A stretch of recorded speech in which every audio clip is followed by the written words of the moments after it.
Ladies and gentlemen, boys and girls, it's time for another episode of Almost an Agreement. This week, we got our friend Scott Archer sitting in. We've been trying to figure this one out for like a year now. It's all been scheduling and whatnot. So anyway, Almost an Agreement at gmail.com. Find us on Facebook, on Twitter, on YouTube. Go to the website, almostagreement.com. Voter Guide 23 is on its way. I'm kind of holding out to see what the state does and whether I have to adjust it. But the... Yeah, depending on what happens with the state stuff, will change what the District 5 race is. But then you got at-large ABC, mayor, and the one judge that the city of Knoxville actually has on payroll. But so I'll be working those out. We've got a few candidates. We have some great guerrilla marketing already happening, and I love it. So we'll talk about that amongst other things tonight. And I don't know, we'll see what Scott's into and what Scott wants to talk about, and we'll go from there. We're Almost in Agreement. Favorite podcast provider. Give us a like, share, friend, follow, all those fun things. Tell everybody about us. We're going to keep doing what we're doing. I got a 15-minute piss and Sam off to start the show. That's my goal. Got to get him pissed off within the first 15. Then we have 2 hours of just rage out of Sam. That's the goal of the night. So here we go, everybody.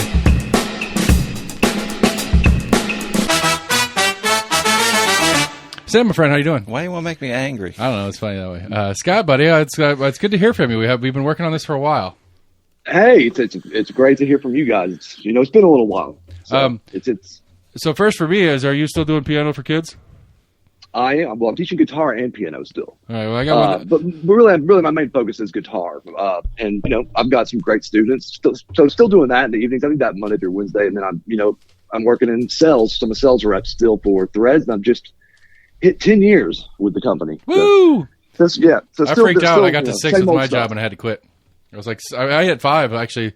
The job I just quit, it was 6.5. When I hit 5, I started freaking out a little bit. That's the longest I've worked. I think that's the longest I've worked anywhere. It was 5 years. But yeah, it's cool, Ed. It's I don't know. Like, there's so much going on. I don't know where to start. Sam, you got somewhere to start on this thing? Oh, what? All right, there's so much going on just in general. I mean, of course. Like, I don't know. I'm not sure exactly what kind of subjects you actually usually talk about. Are you kind of all over the place? Do you usually stick with certain subjects? I try to. Do you usually do current events, or is it? It's usually local current is what I try to get to, but we can't help ourselves. Okay. National current. We go down random rabbit holes on certain specific subjects. Like I like to hate on the Fed and the banking system at large, and so we'll go into big, long, random outtakes on that. We had like a whole episode where Sam and I were arguing about certificate of need. And, we come to the conclusion that we don't know enough about it to really have a good argument about it. But sure, I still can't get an argument for why it makes sense to have it in the first place. But I think the Fed arguing against the Fed is that's a pretty stand. I think a lot of people agree with that. And there's a lot of issues with our banking system, which is, of course, that's a hot topic this day and age. Of course, especially as with current news. But hey, it's one of those things. It seems like there's, you remember 2008. It seems like this stuff is cyclical. Yeah. But and that also feels at times like at some point. That's where that's what frustrates me most about us, because it's like the cyclical nature of it is getting tiresome. Like it's like, okay, it is. Yes, fucked up shit happens. Damn it, just ruined our YouTube. Anyway, fucked up shit happens. And there's a month of outrage, and we're going to do something to make sure this doesn't happen again. And then 10, 15 years later, at least closely related event happens that this should have been under the guise of the shit we were trying to fix 10, 15 years ago. Sure. You know what? I've come to terms with this simple fact, right?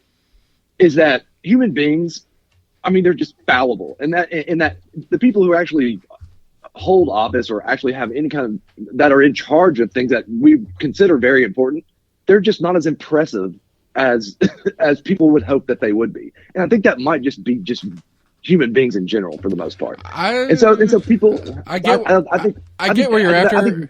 I think that there's a solution to that one. Maybe not a solution. There's an alternative to that one, in that we have built incentives into the program that don't incentivize the actual best and brightest of us, because there's no way you're gonna convince me that a Biden-Trump rematch is the best and brightest of us. Period. Of course not. Yeah, of course not. Well, I think it takes a special kind of personality to seek power in the first place, right? Like I think you have to have a certain level of like narcissism to be seeking that, because you have to really believe that you are right and you're going to make a good change. You have to believe that, but also just the to put yourself in a position where you're going to have that much power and control and to be speaking for a constituency is you have to have a certain kind of narcissism to you, right? Like otherwise you wouldn't be doing it. I kind of feel that way. And I mean, I'm not saying there aren't great people who are in politics who, run for, county office or run for mayor or whatever. I'm just saying, like, you kind of see a tendency in that direction, in my opinion. Right, I agree. Some don't really follow what their constituents really want. They have what in their mind of what their constituents want, or what their that is exactly right too. What their supporters want. So that's what their aim is, or the good goal whenever they go into it. Or the good and decent people that do seek it out don't know how to use it when they have it, because the system is built around the people that have had it in the past. Like right now, that is 100% correct. Right, yes. Right now, the city of Knoxville is all been out of shape. Held a special meeting this past week, essentially to tell the state that they shouldn't be meddling in the way the city of Knoxville does their elections, which in principle I agree with. But the city of Knoxville does some stupid-ass election process, and everybody that's in the city council got elected with this stupid-ass process, so why would they want to change it? Exactly. Like, do you know how the city of Knoxville election process works? I do not. Okay, so where are you are you in city or are you county resident? I'm county. You still out there off of Bluegrass? I'm Ebenezer. So, I'm close. Okay. I'm very close to Ebenezer. Okay. Or very close to Bluegrass, rather. Okay, so the city of Knoxville has 6 districts and 3 at-larges. At-larges is countywide. So there's 6 districts, and they're broken up, by population-ish. So you take this 200,000 or so that the city of Knoxville is divided by 6, and each of the reps technically has that district. But they primary in their district, but when it comes to the general, it is citywide. So for me, for example, I'm just east of you. I'm still county technically, but I'm right on the edge of the city. My city district that's a foot away from me is District 2. It's currently sat by Andrew Roberto. So if I lived 3 houses down the street and was voting in a city election, I would have voted for in a non-partisan primary is the way the city works, and so it would have been anybody who ran for the seat would be on that primary ballot, and I would only be voting for one person in District 2, one person in any at-large or otherwise county or citywide race. And so, so theoretically, because the mayor for District 2, for example, the mayor and these 3 at-larges are off-cycle.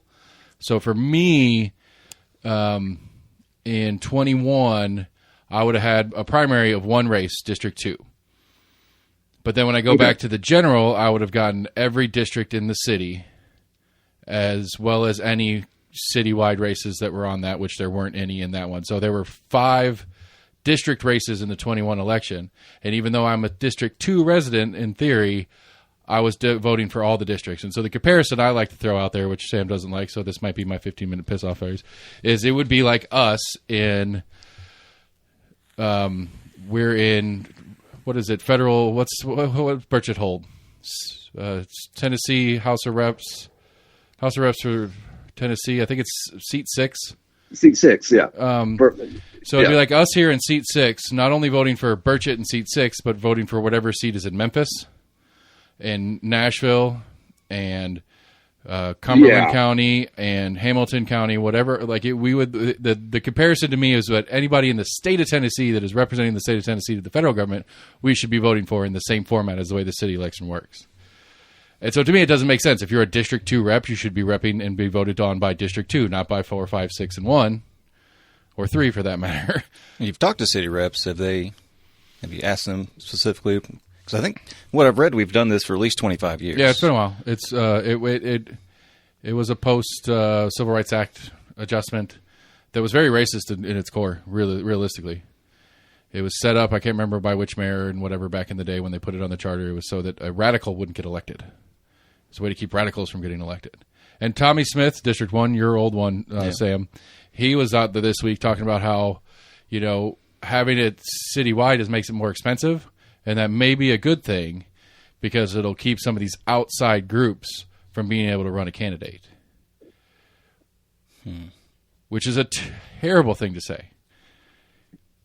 To me. It's a completely unethical thing to say. And especially, that's completely unethical. Right, and especially with city races, which are by design nonpartisan. It's not a Republican, Democrat. They're known, the different candidates that run, everybody kind of knows which party they're more affiliated with. The last cycle was particularly loud about it, but it's kind of known, but it's not necessarily known. But then again, that's like it really comes out of District 18, who is our House rep, I believe. It's your House rep in the state of Tennessee.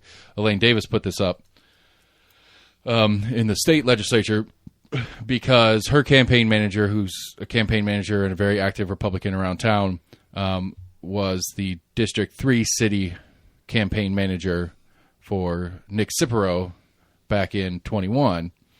And if you took just the precincts that are in District 3, he would have won that general, but since it was citywide, Sima Singh beat him.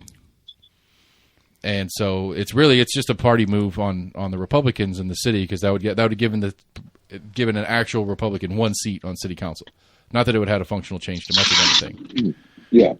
But they would have been able to get loud on issues, and they would be able to be the anti city council person.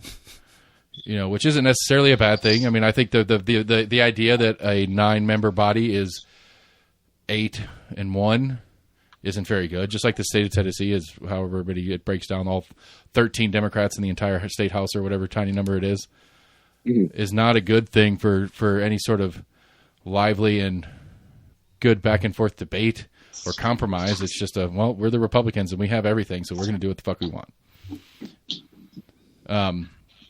So anyway, I take issue. So the state is looking at maybe changing election law, or forcing the city to change election law and make it so that any districted race in the state of Tennessee is required to be a primary and general district. And apparently only Knoxville and Morristown are the only 2 municipalities in the state that do it this way. Oh, that's my dog. Sorry about my dog. That's all right. My dog will get in here at some point. He always does. Yeah. And so that's one of the ones that's floating around currently that I find kind of fascinating, because it's like, yes, I want this thing to happen. I think it's appropriate. But no, the process in which it's going about, I think, is wrong. But then again, realistically, I wouldn't see why the city would change it. I'm curious, though, is that this is a charter thing for the city. The city charter has it written. This is how they do their elections. And so to change the city charter, you have to have it has to be a ballot item. Like the city of Knoxville voters have to vote on this change. So I don't know how that works. Like, what if the city, they put the ballot item up and the city overwhelmingly says, no, we want to keep it the way it is. Well, state law says you have to change it. But we say no, we get to vote on it. Like, I don't understand how how that'll play out. At the end of the day, the state law supersedes, period, end of story. So I was about to say, where does the supremacy clause lie in that? Yeah, the state wins in that argument. And so, but it will have an invalid charter. I don't know what that does.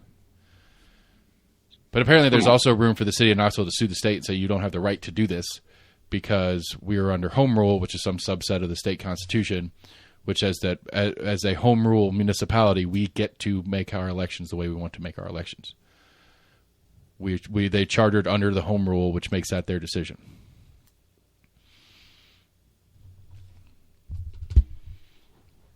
I wonder who the lawyers would be, because essentially the Attorney General is supposed to represent the state.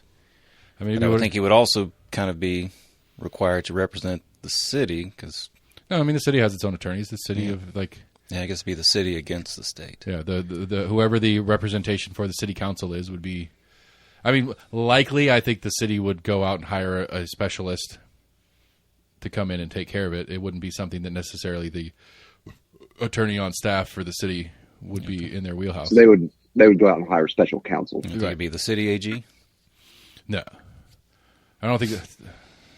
I don't know what I don't know what the legal. I don't know exactly how the city would, because the county elects theirs, which is also weird, but the city does it. The city's appointed by the mayor, so it'd be the mayor's appointed city attorney.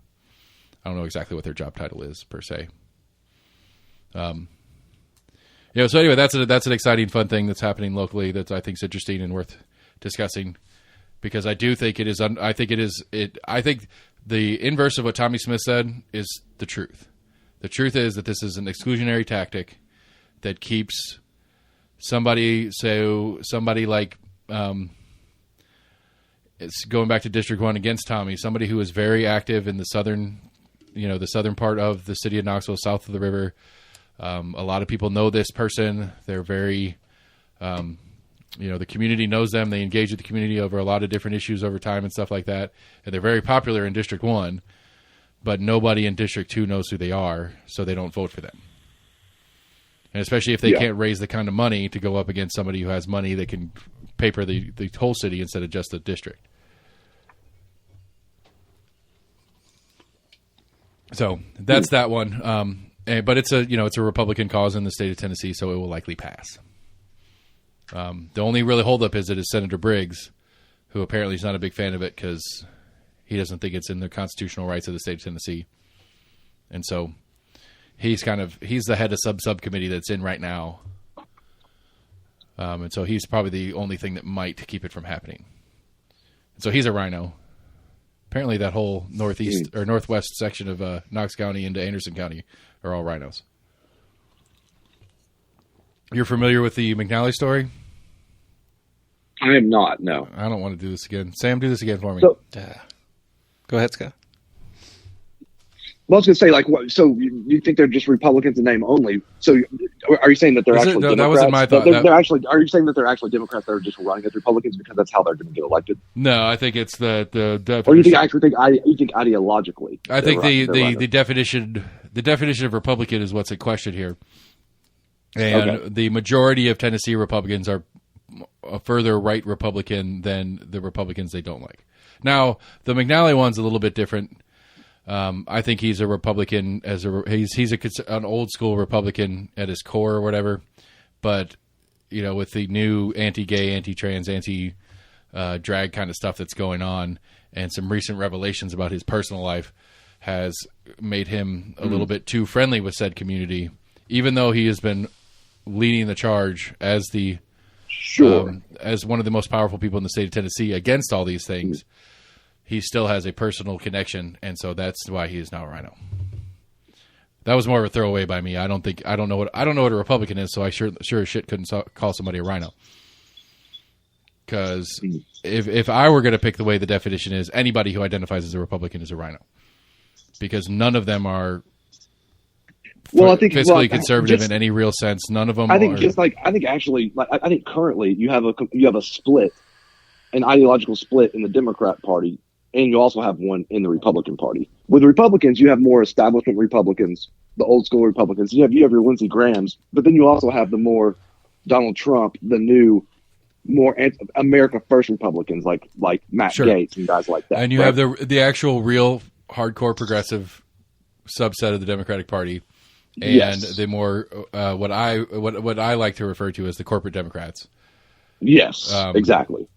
But it seems to me, at least in the federal conversation of it, it seems to me that in the way the federal sub caucuses break out, the Democrats seem to have better control over the progressives than the establishment Republicans have control, or the other way. Like the Republicans don't have control over the subsects of Republicanism the way the Democrats do. No, you can really see that. You can see that. I mean, when push comes to shove. More. Okay, good. Sorry, when push comes to shove. Cortez, I can't ever say her name right. AOC, thank you. Whatever, AOC, Cortez. Right, AOC will get progressive in conversation, but when push comes to shove, she votes the party line like she's supposed to. Yes. Where a Matt Gaetz or a Marjorie Taylor Greene, when push comes to shove, they're not just going to give the Speaker of the House, Kevin McCarthy. Yeah, they're not just going to give McCarthy because that's who the Republicans say you're supposed to give. Yeah, at least not without kidding their pound of flesh. Mm-hmm. Which to me that this is the question of the should or could or what would we like to see or whatever. I don't think that's. I think it's better that there is some sort of complexity to the party instead of just whatever the party leadership says goes. I do too, and I think that's true for both parties. You want people in there that are going to shake it up, that are going to try to because that are going to try to get their way on some things, or really push for various like for example, a lot of people on the Democratic side that there's a small group that really want like Medicare for all and things of that nature. Whereas really the corporate Democrats, establishment Democrats, they're not going to vote for that. Right. And it's more of that. There's certain issues like that, progressives, like that. Right. And I was, and you don't want there to be a populace and a lot of people in the populace who are saying that, and then there be no representation and nobody even mentioning it.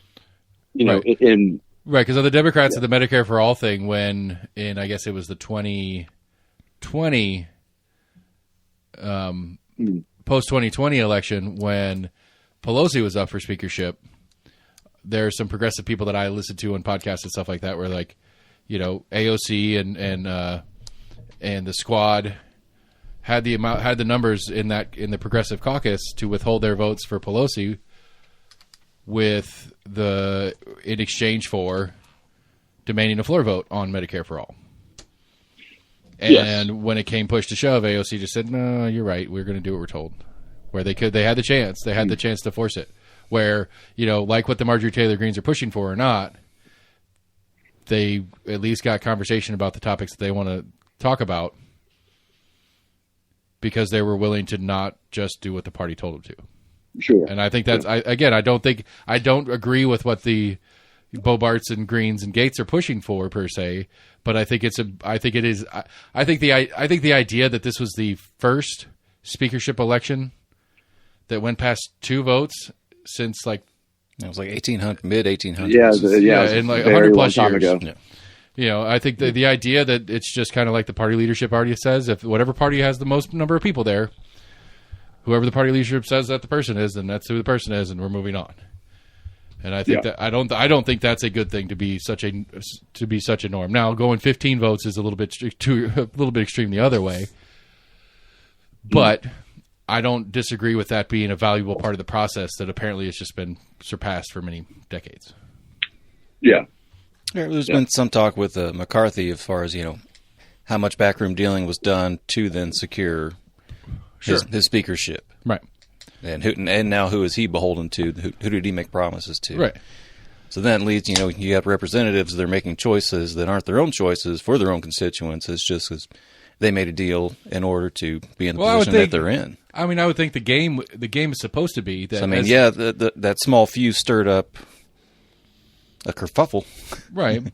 But did that lead to better things? I would think his obligation, or did that lead to some loud voices just getting what they want? In the woulds and shoulds part of the conversation, I think he should be obligated to vote on behalf of his constituency when a vote is on the floor. His leadership role is a separate thing, and him being beholden to his caucus as the leader of the party for that subgroup of government, the House in this case, he is beholden to that group of people, not his constituents. As the leader, he's beholden to his team. Even more so. Well, now he's accountable to all of them because he agreed that only one person can then call for a recall of his speakership. Right. Which is an interest. It's got. I can't imagine it's not going to going to happen at some point. Probably. But I mean, they're so inept, and I mean, nothing's going to get done anyway. So I guess it doesn't really matter. I mean, that's the we had a veto, yay, which I didn't understand. I really don't understand the content of Mr. Biden's first veto. I can't even remember. I mean, look, Mr. Biden is barely there. I mean, he's in cognitive decline. That's fine. Even if he is, his staff decided that this was something worth vetoing. Exactly. And it's really them making decisions. It's not really. He's just like a figurehead. And that's fine. And that's what he should be anyway. But whatever. Yeah. That's a separate little diatribe I like to go down. But whether it's him or the staff, that's not the point. The point is that his staff, who is probably the more politically adept of the team, they're the ones that are looking at this. Yes. What does this mean politically for us? Obviously he's up for re-election, so obviously political. And so a veto is a big swing from a president, and that's one of those things a lot of people go, ooh, a veto. That must have been something important. That's the first one of his presidency. Right. But I mean, how many vetoes? I don't know how many vetoes Trump did. I can't recall. I mean, I think I did see something that Trump had vetoed something earlier in his presidency than Biden has at his point now. But it's something along the lines of financial advisors. It's some rules inside the Treasury or something like that for financial advisors using some sort of formula that includes social climate and racial justice as part of their formula for advising clients on investments. It's a really weird way down. Like apparently, so the way I understand it is that the Treasury or whomever who has the authority to change rules inside their own department on how they manage things, whatever the department manages, had changed a rule. So the Republican-led House put up a bill that said, no, you cannot change that rule, to which Biden then vetoed that. So the rule that the Treasury changed it to gets to stay the new rule.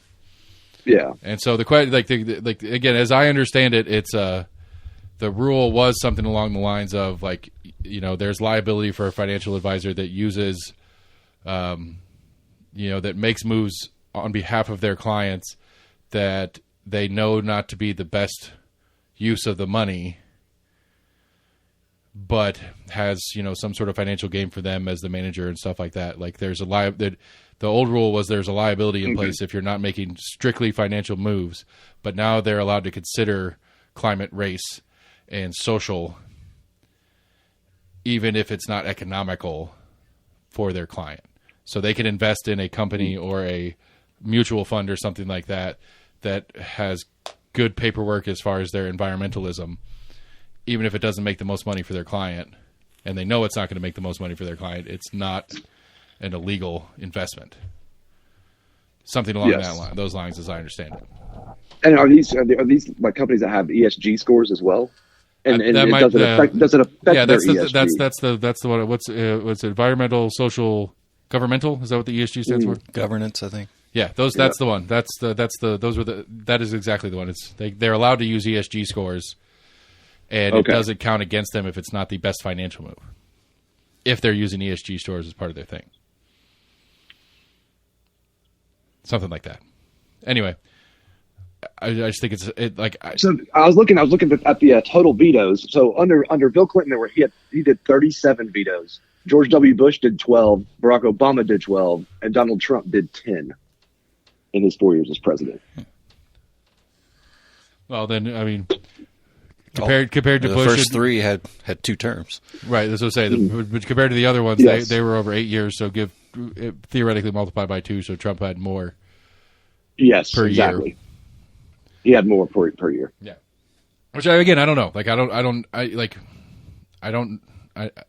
like on the shoulds and coulds and woulds. Like I'd like to like. It's a weird thing. Like, should one man have the right to stop something that the majority of the legislative body has agreed on needs to happen, or whatever? Now, technically, yes, he does have the right to, but should that be a thing? And when it is, it should be a big deal, I would think. Like, everyone should be a big deal. They can override the veto. Right, with a 60%. Right, which isn't going to happen politically, but you're right. It already didn't happen. It's already failed today. Right. So, right, it's not a veto-proof bill. I thought you were saying, like, shouldn't it be that the most of the Congress votes for something and wants something? Shouldn't there be a way around the veto? And there is. There is, but I'm just saying, like, I don't know. You want to lower it to 55%? Well, then why 51%? Then nothing should pass on a simple majority anyway. I don't like the idea that a 51% is enough for it to pass a legislative body, but then one guy over here could say no, but doesn't have to say no, but can say no. Mm-hmm. And then it has to go back, and they have to get that 51 to 61, so that guy can't say no. I'm not saying it's a bad thing or a good thing. I just think it's an interesting little wrinkle. It's probably not a bad wrinkle, to be honest, but kind of at the same time, it's like the idea that this one being a weird example, probably not the best example to discuss, but if they want to try, if the House wants to try to pass a national abortion ban, the idea that 51% of a body that the math on it's kind of weird but it is the majority. So by the 51 in both houses. I mean, it can be 50.1 in the Senate. Right. I don't know what the math, like, I don't know. What's and eventually they've got to reconcile the bill to where both sides agree on it. But it can pass both sides of the House, or both chambers of the chambers of the Congress, right. Both chambers of Congress. With 50.1%. With what happened with Roe v. Wade recently, basically they just threw it back to the states, and it's like they're letting the states decide. So it becomes abortion becomes a state issue. And right. I think that was a smart move. But but I see what you're saying. Is if they tried to do that, and they certainly could do that theoretically. Exactly. I mean, it would be an interesting constitutional challenge because that would come out about it. Because I'm a 10th Amendment person. I believe in the 10th Amendment. I think the 10th Amendment should be like number 3. Should be higher on the list. Because I think it's important. I think one of the things that we have failed in recent history of the way we look at our government is we let the federal government do everything. And the 10th Amendment clearly says if it's not specifically in this document, it doesn't fall within the parameters of this document, it's up to the states to decide. And now I get the argument on the abortion thing on that it's usually a First Amendment, Second Amendment, First Amendment. You have the right to privacy in your persons. There's that 4, whatever, 4th or 5th. So or it's under the Civil Rights Act or one of those. I mean, there's a number of amendments that you could make the argument that abortion would fall under. Yeah. And I think that would be an interesting thing to see the workings do its thing. But to me, unless they're going to be explicit about it in the Constitution, then it's a state's issue. Because I think the important thing that got floated around that is an absolute falsity is there was conversation that the state of Tennessee was going to make it illegal for you to go to Illinois, get abortion, and come back, that you'll still be arrested for breaking Tennessee's anti-abortion laws. There were a number of states that floated that. I don't know how far it actually went or if it was all just I think it was just a rhetoric. I think it was a straight rhetoric thing. Yeah, because anybody who spent more than like 5 seconds thinking about it goes, wait a minute. Nobody's trying to do that. It's not trying or not trying. It's you just can't. No. The example that I like to use is we can hop in the car right now, drive an hour and a half, 2 hours, go gamble, play cards legally in a, I guess it's a separate country theoretically. I don't know how that works. You're talking about the Cherokee Nation? Yeah. No, it's not a separate country. But it's sovereign land. It's not North Carolina. North Carolina doesn't allow gambling as a state. Whatever it is, but fine, forget that. We'll go to Vegas where it's a state thing and the state allows it legally. We can go to Vegas and gamble and come back to Tennessee and don't get arrested for gambling because we went somewhere else to do it. And I think that's the reality of anybody trying to put you can't go somewhere else to get an abortion ban. That's crazy talk. Well, Roe v. Wade being overturned was crazy talk too, I guess, so we'll see. But, so I don't know where we got. I didn't think that was crazy. I didn't think. I mean, just constitutionally, it made sense. Like, leave it up to the states. Like, it doesn't. For me, it didn't. Like, people act like that's a big deal. For me, it didn't matter. I don't care if you're for abortion or against it. I think constitutionally they made the right decision. I don't think on one of those crushed bipartisan issues like that. I think in that case, it really did just matter. That should be given to the states, regardless of what you feel about abortion. Right. I mean, I think they made the correct decision about it. I agree and disagree. I get where you're coming from on that. I do, and that's kind of my generic stance on it. But I think if you look at it, if you kind of read the way the Civil Rights Act runs, I think that's your easiest argument to make, that it's federally approved. Because that's where that's where I get it. Like, that's where I'm an advocate for local control on everything. I would be down with the premise that the city of Knoxville, inside its municipal borders, would allow abortion, where Knox County would not.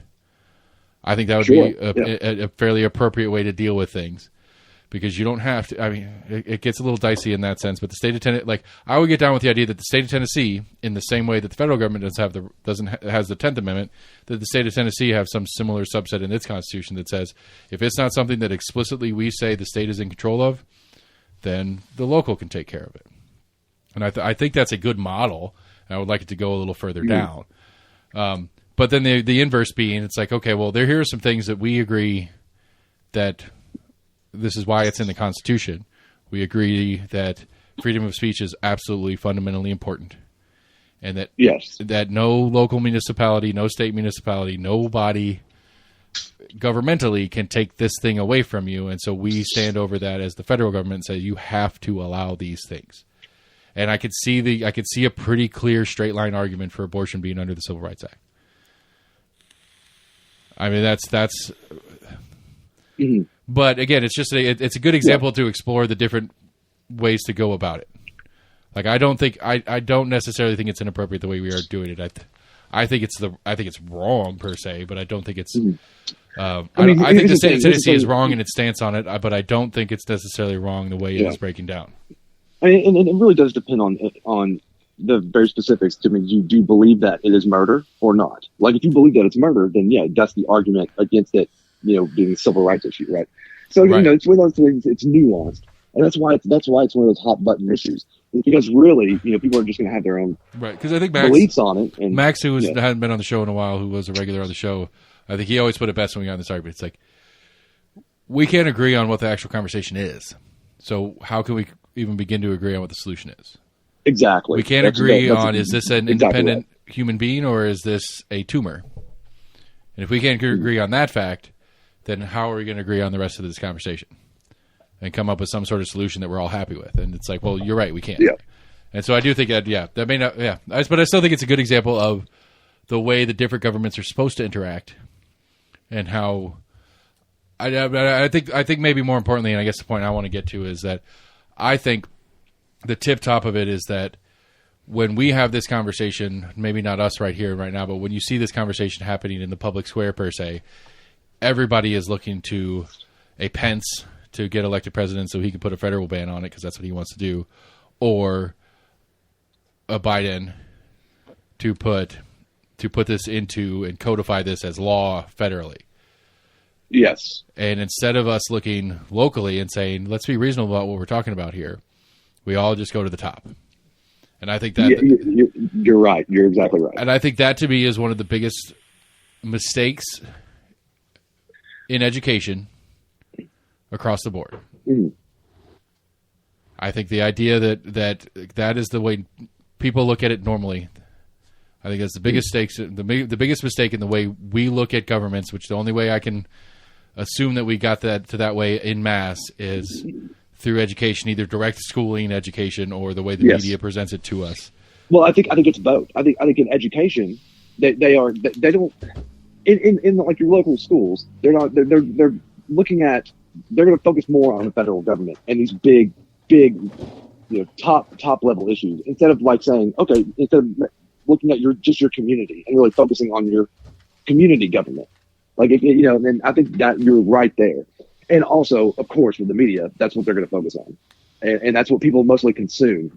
And, that's why people's, mentality is more geared towards what is the federal government going to do instead of what are my, the local municipalities doing. Like, that's why people are geared towards that line of thought.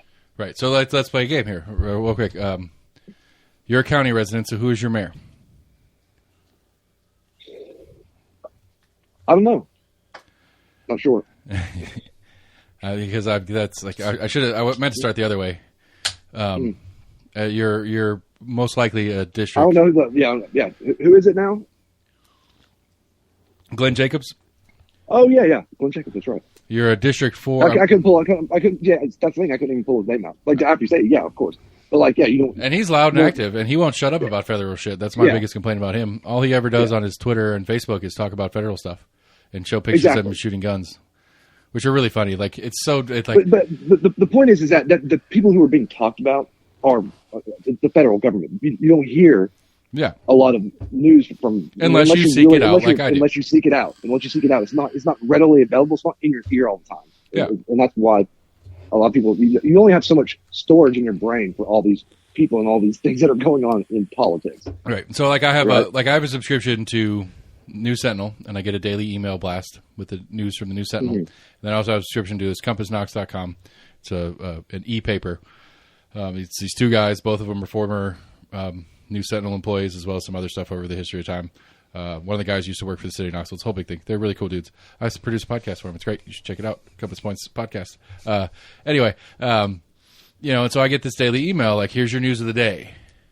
And the difference in News Sentinel's News of the Day and the Compass's News of the Day is phenomenal. Like, I'll give you one guess what the top story in the News Sentinel was this morning's breaking. Here's your daily update. Serious strike? No. Okay. Scott, you got a guess? I haven't read the Knoxville News Sentinel in so long. I have no idea. Bass Classic. What were you doing last night? It could be the Bass Classic. Yeah. The basketball game. Yes. Basketball game. Yeah. Vols lose in the Sweet 16. That was number one on there. Mm. I mean, they're a Knoxville-centric paper. Right. Yeah, but News Sentinel, there's a city council meeting last night, or the Compass one is like city council met last night. There's follow-up from Monday's county commission workshop, which was a big push. Dasha Lundy is trying to get the sheriff she's trying to subpoena the sheriff to come appear before the commission to explain why they got this girl fired from McAllister's. Right. That got voted down. It just didn't get voted on. They were just like, nah. I got voted down like 8-2. Maybe. It was a workshop. It wasn't an actual meeting. It was their workshop meeting. There was something they voted on at the meeting that went down to like 8-2. Whether it would become an agenda item. That it was Lundy and Durrett. Right. The two Democrats were the two dissenting. It's not 8-2. It's 7-2. 7-2. Oh, I'm sorry. I missed it by one. I was just saying it's not even. Okay. They set it up. Said it very dismissively. They said boom, you got it. You missed it by one. Oh, it was actually 7. 7-2, not 8-2. It would be dumb if it added up to an even number. That's all I was saying. Because then you'd have all these ties, and what's the mayor going to do it? Anyway. Okay, so we touched on education there, so a couple of state things going on in education. There's this third grade retention law. Have you heard about that at all? No. Basically, your kid goes in and takes the TCAPs at third grade. If he is not at a proficient third grade reading level on said TCAP, depending on the score, that child will either be required to take extensive tutoring outside of their fourth grade curricula to catch up in reading skills. If the score is low enough, they will be repeating third grade by law. No questions, no conversation, no discussion, no reason, no nothing. State of Tennessee says if you don't score X on this, you are repeating third grade, which a lot of people are pissed off about, and rightfully so, because apparently like 50-something% of Knox County third graders would at least be required this extensive tutoring as part of fourth grade. But it's still like 30-some% would be repeating third grade. Okay, but so there are exemptions? No, it's just it's a bracketed level. Like it's like if you score, I don't know how it scores. Let's say if it's an out of 10 score, if you score like 8 is proficient. If you score 6 or 7, you'll have a tutor assigned to you all through fourth grade to focus specifically on getting you caught up in reading. If you score below 6, you'll repeat the third grade. That's not the correct formula per se, but that's the general idea as I understand it. So you're going to have that could be I think that probably is going to be a good thing, right? You would think. I mean, reading really tends to be kind of fundamental to the whole process. Yeah. But yes, there is some racial pitches, and part of the problem is because you have some percentage of Knox County or state to Tennessee, because it's Tennessee wide, this law would take effect. But you'd have some percentage of students who are English as second language students who are likely to not do well in this stuff, even though they're decent students overall, because English is their second language and it's reading in English. But I mean, like my kids, I would argue that both my kids they're not behind their peers per se, but I think they're behind their grade level in the standards as they were, just because of pandemic stuff. Yes. And pandemic stuff set everybody. So you have kids. Yeah. You have kids that lost their entire kindergarten and or first grade years to the pandemic, who are really only on their second year of organized schooling, who are failing in their reading tests. It's like, well, their peers in years prior were in school for 3 or 4 years at this point, and these kids are in for 1 or 2 at this point. And especially, I say 1 or 2 years because even though we had that full second year in the building, it was also fully masked all year, which I would, especially with young kids and reading, I would think that there is some visualness to somebody reading to you and seeing their mouth move being part of the process and understanding. 100%. 100% it is. Yeah. Maybe for like kindergartners. Well, I mean, there's a whole batch of kindergartners that spent their entire kindergarten in math. That's where you're like learning how to say words. Sure. At third grade, that's not what you're learning. You're learning vocabulary as far as what words mean. You know those words. I acknowledge that as a fact, but I'm giving a little pushback to you need to see mouths move. Say kids that are third graders this year didn't hit kindergarten and had an entire first grade year in the mask. Okay. And so their second grade year that would be built on what they did in first and kindergarten is going to be behind because of missing a year and having what I would argue is a stunted year, for lack of a better word, because of the policy requirements of the pandemic. I'm not saying whether it was the right or wrong move to do said things. I'm just saying the reality is this was damaging to students. It put them behind. Okay. I'm not trying to go down the rabbit hole of COVID policy. I know. Anything. I'm just trying to say that I would be hard to. I think any honest teacher who is trying to teach a third grader this year would say the majority of their class is behind third graders that they've had in the past 5 years ago, like pre-pandemic, because they can see a stunted educational growth because of the effects of missing a year, virtual crap, and math stuff. So the solution we're looking at, knowing that this was an issue, or is an ongoing issue, is to wait until TCAPs come out, let them take the TCAPs, and then score them, and then maybe let them go on to fourth grade, or require them to have tutoring in fourth grade. I'm not advocating for anything in this conversation. I'm trying to understand what is going on currently. That's okay. That's exactly what I'm asking. Yes, it's. From what I understand, we haven't really thought of anything else. This is kind of the first remediation of an issue that we've known about. That now they want to wait until. I'm saying it's kind of sarcastically, and then they want to wait until TCAPs come out when they know this is already an issue. Right, because you're picking at the idea that it's based on one test. A little bit. Being problematic. I think that's one of the more common complaints is that you're going to have one kid, because my younger is not a good test taker, just isn't. And so I would say that probably he's finishing fourth grade. I would not be surprised at all if he scores lower than average in his TCAPs. Yeah, but unless the teachers are just all lazy and are giving him good grades in class because they're lazy, or he's actually good in class and he's a good student. I don't know, I guess, but I'm assuming he's actually a pretty good student because he gets good grades and stuff like that. I just had to dole out like $200 to his jackass because he got all A's. You got to bribe him to be smart, but and so it's not. I mean, so I don't disagree with the premise that I think that's a problem. Like I think taking a single test in one specific snapshot of the year is not probably particularly representative of who the student actually is. And again, I'm a local control person anyway. I think Knox County schools, and more specifically the teachers and the principals at said school, should be the ones making decisions on whether this kid needs a repeated grade or not some bureaucrats in Nashville. Yeah. Sure. Yeah, and I think that's more correct. That should be a discussion between the teachers and the parents on an individual level, right? You would think that would be a better way of going. That's like I was saying. As far as I think there should be deciding whether or not to hold a child back in school. Right. They're advocating this without any sort of like appeal of like, hey, if you look at his grades all throughout the semester before that TCAP's the only thing that the only thing he bombed on was a TCAP. Right. Or he had the flu that day. Right. Really bombed that test. Right.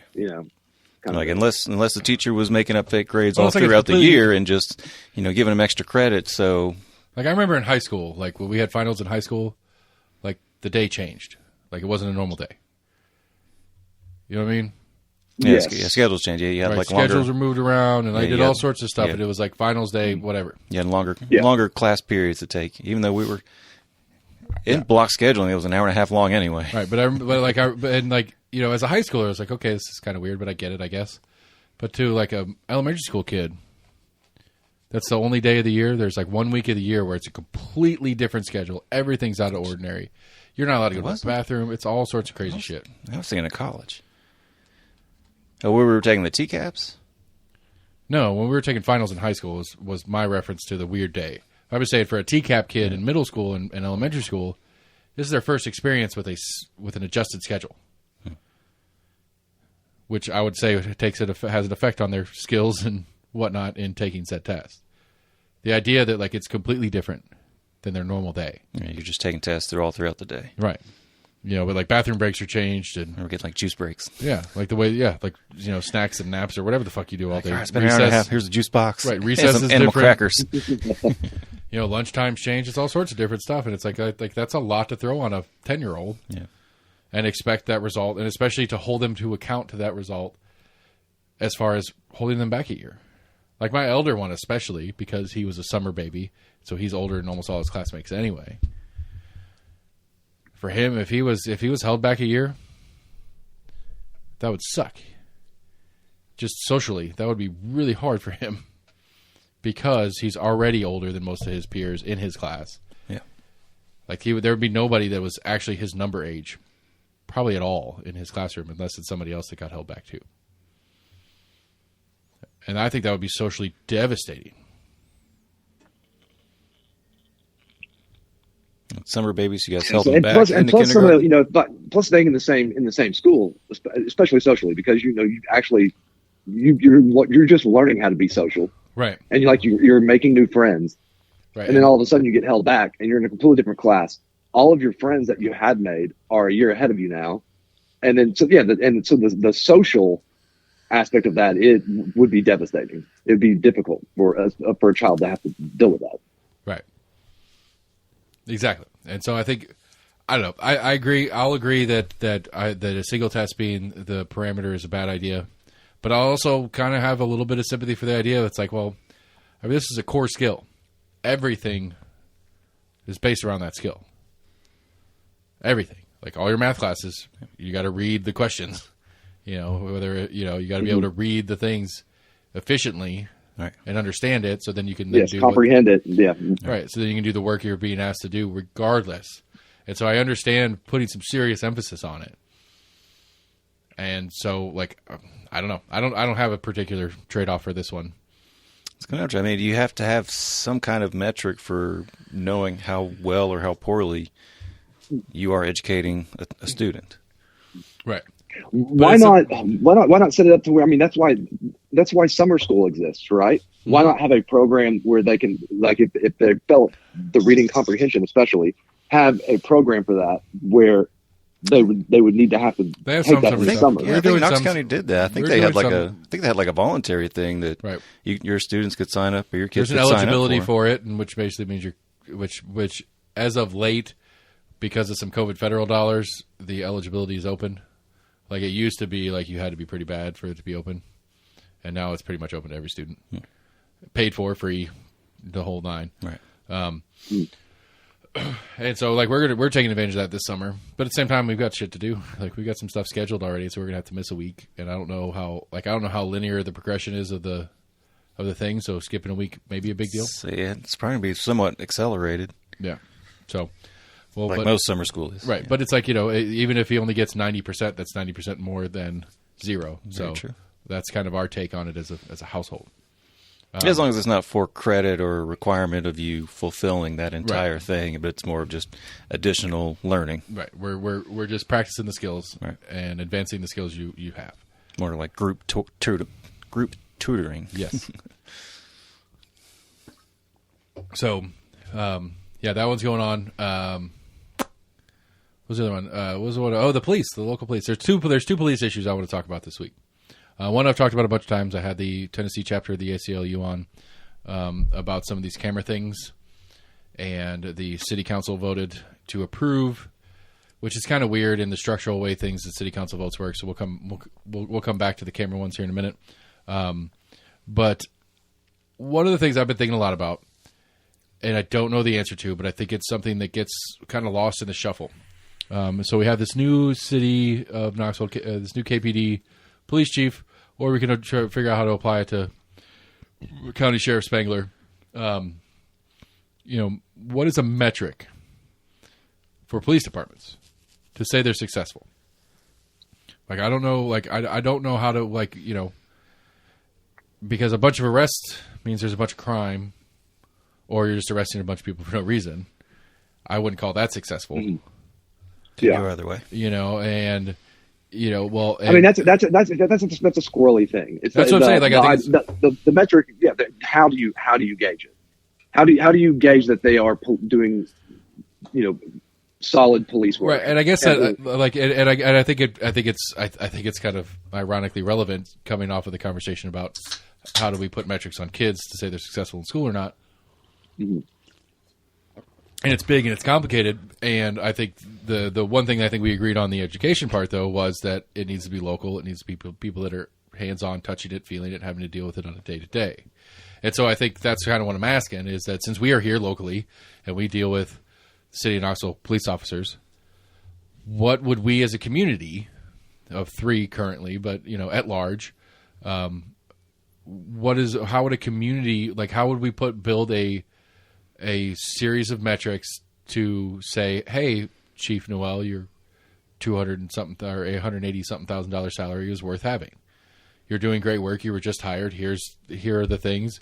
I know American Cannon put some goals up, but I don't know exactly what they meant because I don't know what the metric is that she's using for success. And so, I guess the question I have here is, as a group of 3. What are some things that we could put up that we think would be matrices that would make sense? I'd say one of the top would be a decrease in violent crimes. I mean, petty crimes.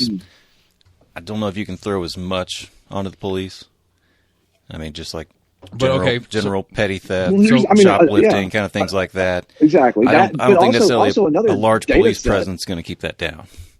Another data set could be a decrease in traffic deaths, right? Or does policing actually help that? Okay, so let's stick into the first one. Okay, how do you create a metrics for violent crime just in and of itself?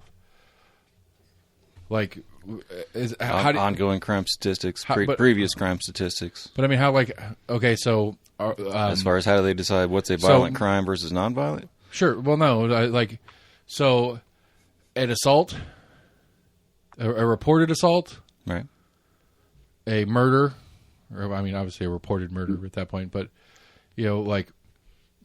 reports of said incidences or actual evidence of said incidences count. A domestic abuse, couples arguing in their house. I had it. My neighbor thought he heard me and the missus violently arguing and called the cops on us. Cops show up at my house on a welfare check. They're only going to go for convicted because it's not a crime until it's a conviction. You're only accused of a certain crime. Okay, and I think crime has not been committed until it's been proven. Okay, and so I think it's important to suss that part out because, we have 1,000 assaults reported but none convicted. That could be 2 different things at the same time. That could be the police aren't doing anything. They're not bothering to look for anybody, so they're not getting any convictions because they're not finding anybody because they're not putting forth the effort. I think you can look up reports, but I think the statistics that they look at... I'm not disagreeing with you. Okay. I'm just saying that to say that there were 100 convictions for domestic assault this year, right, and there were 50 last year. Okay. Well, it doesn't necessarily mean there were more domestic assaults year over year. It only means that there were more convictions for. So it could have been the year prior that they could have had the same number of reports. There could have been the same actually happened. It's just the police did the legwork to get the convictions the second year and got up to 100, where the first year they just kind of were lazy about it and only got to 50. You know what I'm saying? Not really. Scott, are you understanding what I'm getting at here? I do understand, but at the same time, that wouldn't actually be on the police. That would actually be on the DA, right?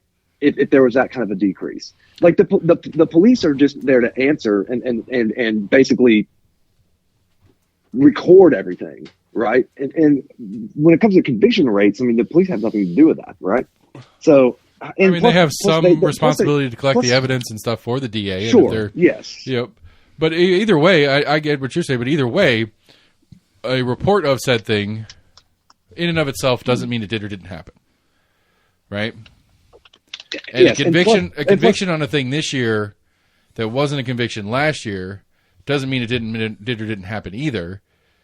It could conviction would mean that it did happen. Doesn't mean it did or didn't happen last year as a comparable number, because you could get a report and a conviction one year, right? You get a report without a conviction the next year. And the reason why you didn't get a conviction the next year is because either the report was false or the police and the DA didn't do the work to get the conviction. There's a few different reasons why it could be, yeah. And so my point is that you could say, okay, well, we were at 50 last year, we're at 25 this year. Is that we're down because the actual crimes are down, or because the DA and the police aren't doing the work they were doing last year to get the conviction rate? I mean, correct me if I'm wrong, but we are experiencing, if you look at like the last, the last 5 years, we're having an increase in murders in Knoxville year over year, correct? I mean, and so it's really it's in South Detroit. It's South Detroit in Knoxville, but yes. Yes, right? So and here's the thing. I'm not sure that more police, or you can actually blame the police for the rise in the murder rate in Knoxville. Right, because I mean, and you have the population boom that Knoxville's happening too, and so as a percentage of the whole, I don't know if the rate might be the rate against the percentage of population might actually be down. Exactly. So how do you really? It goes back to the merit behind the question, right? Is how do you gauge these things? Exactly. Right? It's really impossible when you really think about it. It's it's really impossible to do that. I mean, but at the same time, it's like I feel like I live in a safe community. Like in comparison, I've been to other places that I felt much less safe in other cities. You know, so. But then again, how much of that is actually just the democratic or the demographic of the area you live in, right. And you know your particular circle that you exactly. Because I mean, you know, Lovell Road not that many years ago was not a particularly safe place to hang out. Mm-hmm. And now with, you know, the installation of Turkey Creek and Topgolf and all the other shit that's up there, there's a lot less of the less friendly things that happen in that region that used to be fairly regular up there. It used to be strip clubs and truck stops. And now it's more family-friendly businesses. Yes. You know, and so again, I think you're right. I think part of that is when and where you travel in the locations. Again, I think this is an interesting, very large, very complicated conversation to have. Mm-hmm. And I think it's worth having. And I think I think part of the problem with it is you have too many people that, if you put it out there to the public, which it deserves to be, too many people will chime in and it's too hard to come up with anything. But at the same time, you don't want one person like the mayor of Knoxville setting it up either, because her opinion of it is not necessarily the greatest either. Uh-oh. So it's Friday night for the listeners, and apparently my brackets got busted. Damn, San Diego State beats Alabama. Well, oh, wow. Is this why they call it madness? It is definitely madness. Yes, it's madness. I was dominating my bracket. If Texas wins, I still think I win. Houston lost as well. Damn, that hurts me a lot. Woo. Rough couple games for me tonight. All right. Cool. It's funny. I messed with my dad last night. I came on and was like, oh, I had no clue what happened in the game. I was like, oh, what happened? It's like, oh, they lost. I was like, oh, shit. Yeah. Then again, I was like, man, I lost $500. I was proud of us getting to the Sweet 16, considering we lost Zakai Ziegler, and he's such a important player for the Fire team. So I was still really proud that we got that far. I mean, considering the way the season started, I would have been disappointed if we didn't. But that's later. The last little bit got a little rough and got a little scary, and they were having a lot harder time winning games against teams that should have been beat. They would have beat earlier in the year, and so yeah, I was pretty pleased with the run. It's kind of like I had Tennessee picked to lose to Purdue last night, but then Purdue got upset by a 15 or 14 or whatever it was. Yeah, by what was it? Was it FAU? Not FAU, but FDU. Yeah. Fairleigh Dickinson, I believe. Yeah, that was an exciting game. I watched that one from beginning to end too. I'm like, this is the only bit of basketball that I can really give a shit about. Like, I hate pro ball. But why? I can't watch pro ball anymore either. And because it's growing crazy. up, I used to love it. And now I'm just can't do it. The men's the March Madness, because it's crazy, because you have a Princeton Creighton Sweet 16 match right now of a 6 and a 15 seed. It's just crazy. It's fun. Like brackets, doing brackets are fun. Like I was kind of bummed that I was on vacation when the brackets came out. I mean, is 15 bad? Yeah, because 15. So there are 4 of each. So there were 4 15s going into the right. There's 4 15s in the tournament. Okay, and so the best of the 15s is a 56 seed. I placed a bet on Princeton. I put $1 on Princeton as a long shot bet at plus 1,800. It was $1 to win 181, and it's still live to win the national championship. I mean, you're not dead yet. Yeah, not dead yet. That is fun. I do that again. That's why it's fun. Is because that's why it's fun. Yeah, that's why that's the problem with gambling, is because the fun stuff is the ridiculous. It's like you bet on a boxer. It's no fun to bet. It's no fun to bet to win, because the winners, you got to put 300 up to win 10. It's fun to take that underdog, because it's like, man, my $10 could turn into $350. Yeah, that's the fun stuff. And it can happen in most things, very rarely, but in basketball it happens more often than probably any other little subset of gambling. I don't think Princeton's going all the way. Like my favorite bets to do are NFL futures. Like, I love to take the last week of preseason, and I'll pick a couple of teams, put $10. I'd put it up there with like dog and horse racing. Mm-hmm. Yeah, but I don't know. Dog and horse racing is just like, it's so foreign to me. Right. Like I understand the sport of basketball, and I may also understand the sport of dog. I mean, as far as it being close to like a crapshoot, there's no guaranteed. You have your front runners that have worse odds as far as your money payout. But. The most accidental fun gambling I've ever had in my life was like the Preakness in 2005. And so we were at the bar. It was when I was working at the bar back in the day, and the Preakness was on. It was a Saturday afternoon, and like every major horse race has like 20 races leading up to the big one. And so I just made a stupid idea with the regulars that were hanging out, and I was like, all right, how many horses we got in the next race? And they're like, 8.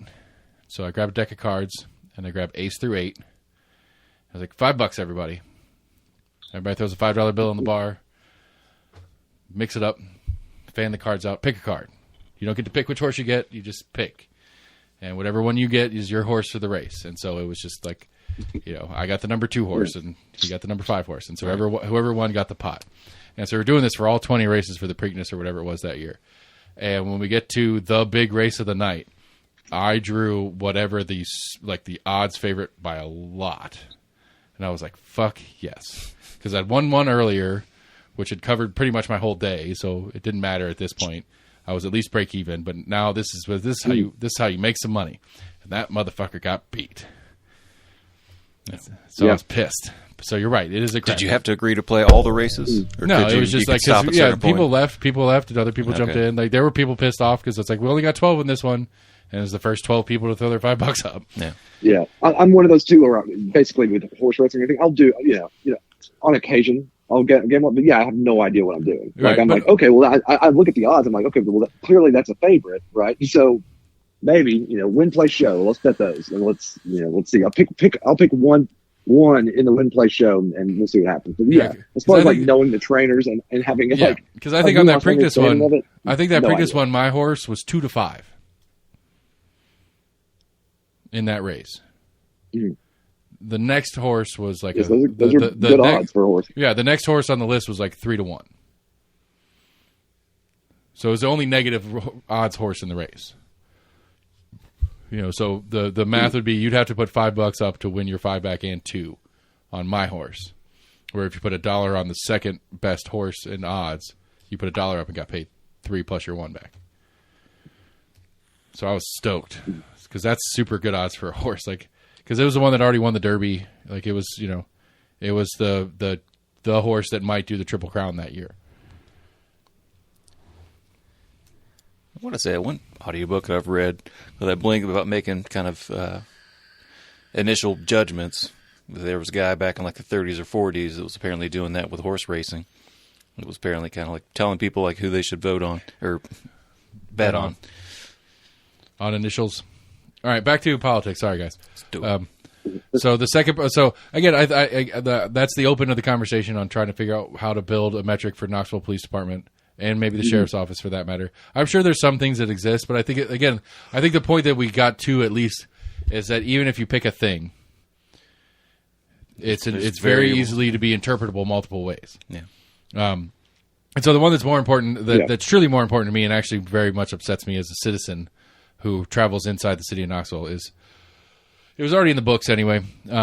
So the city of Knoxville is installing in the new Public Safety Center at the old St. Mary's building. There is their real-time crime center, I believe is their working or official title for this room. And this is straight up like the NCIS room that you see on your fucking sitcoms and shit, where it's computers and TVs all over the room and people that sit in there and watch them. And as they see shit happening, they can report whatever, or if something happens and they say, hey, this happened over at this address, what do you see on the cameras for that address in this time period? And then go back and look at it. And I acknowledge the premise of, if the camera is mounted on a telephone pole on Broadway, that is a public space, you have no right to privacy. I acknowledge that as a truth, but it still makes me very uncomfortable. I don't like it. Sure. I mean, you can see it snowballing all around the country and us becoming more like China when it comes to surveillance, right? And I think that's kind of the worry that people have with it. At the same time, UK does more with cameras. UK is for sure. Yeah. At the same time, if you have somebody out there and they commit a murder and you have that on film, thank goodness you have the camera up there, so you can make arguments for, both sides. Get it? I don't know. To me,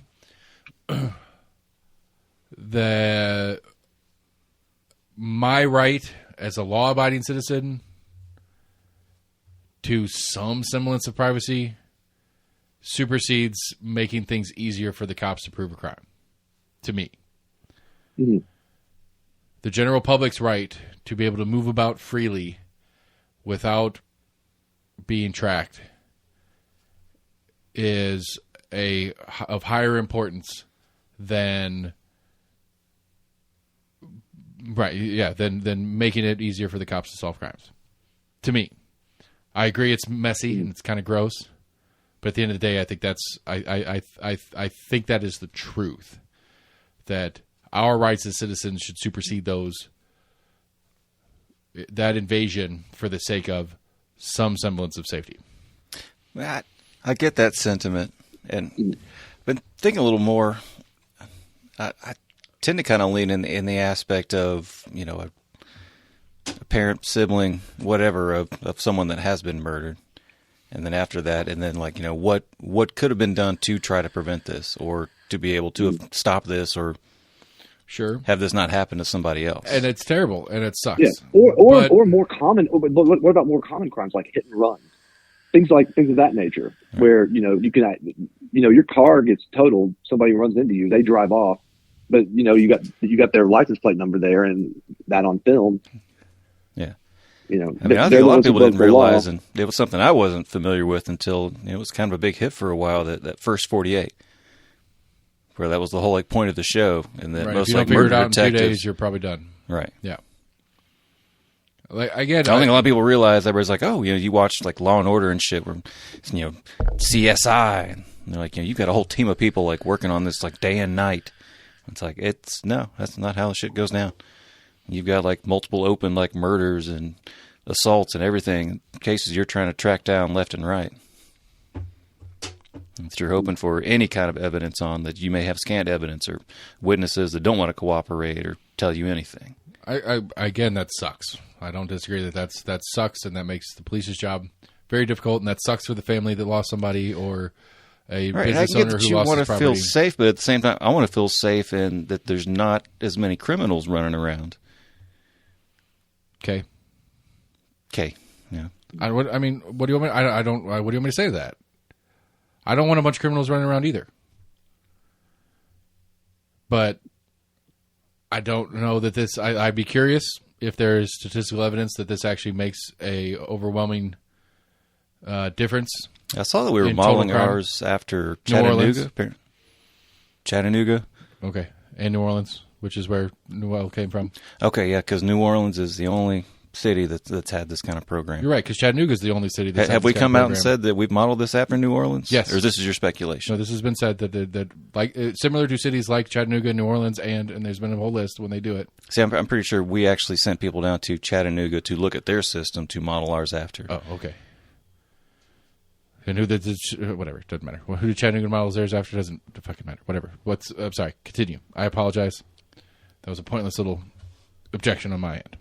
Thank you. You're welcome. No, that was all I had to say. Continue. I don't know why you wanted to interject. He was like, this is modeled after New Orleans. Just because our chief came from New Orleans does not automatically assume that our whole setup of the KPD has then been modeled after his previous precinct. Okay, you're right. So forget that I interrupted with that stupid subset of points. It is, gotcha. I just got to push back on some bullshit from time to time. Does Chattanooga, not the Chattanooga Police Department, but do Chattanoogans overwhelmingly agree that this has been a positive for crime in Chattanooga? I haven't heard reports. I'm not sure how long they've had it in place. That's the question. I mean, that's a subset repeat of the question. But I'd say they did have public tours that KPD says they're going to offer once they get this whole new, I forget whatever they're calling, ERIC, I think.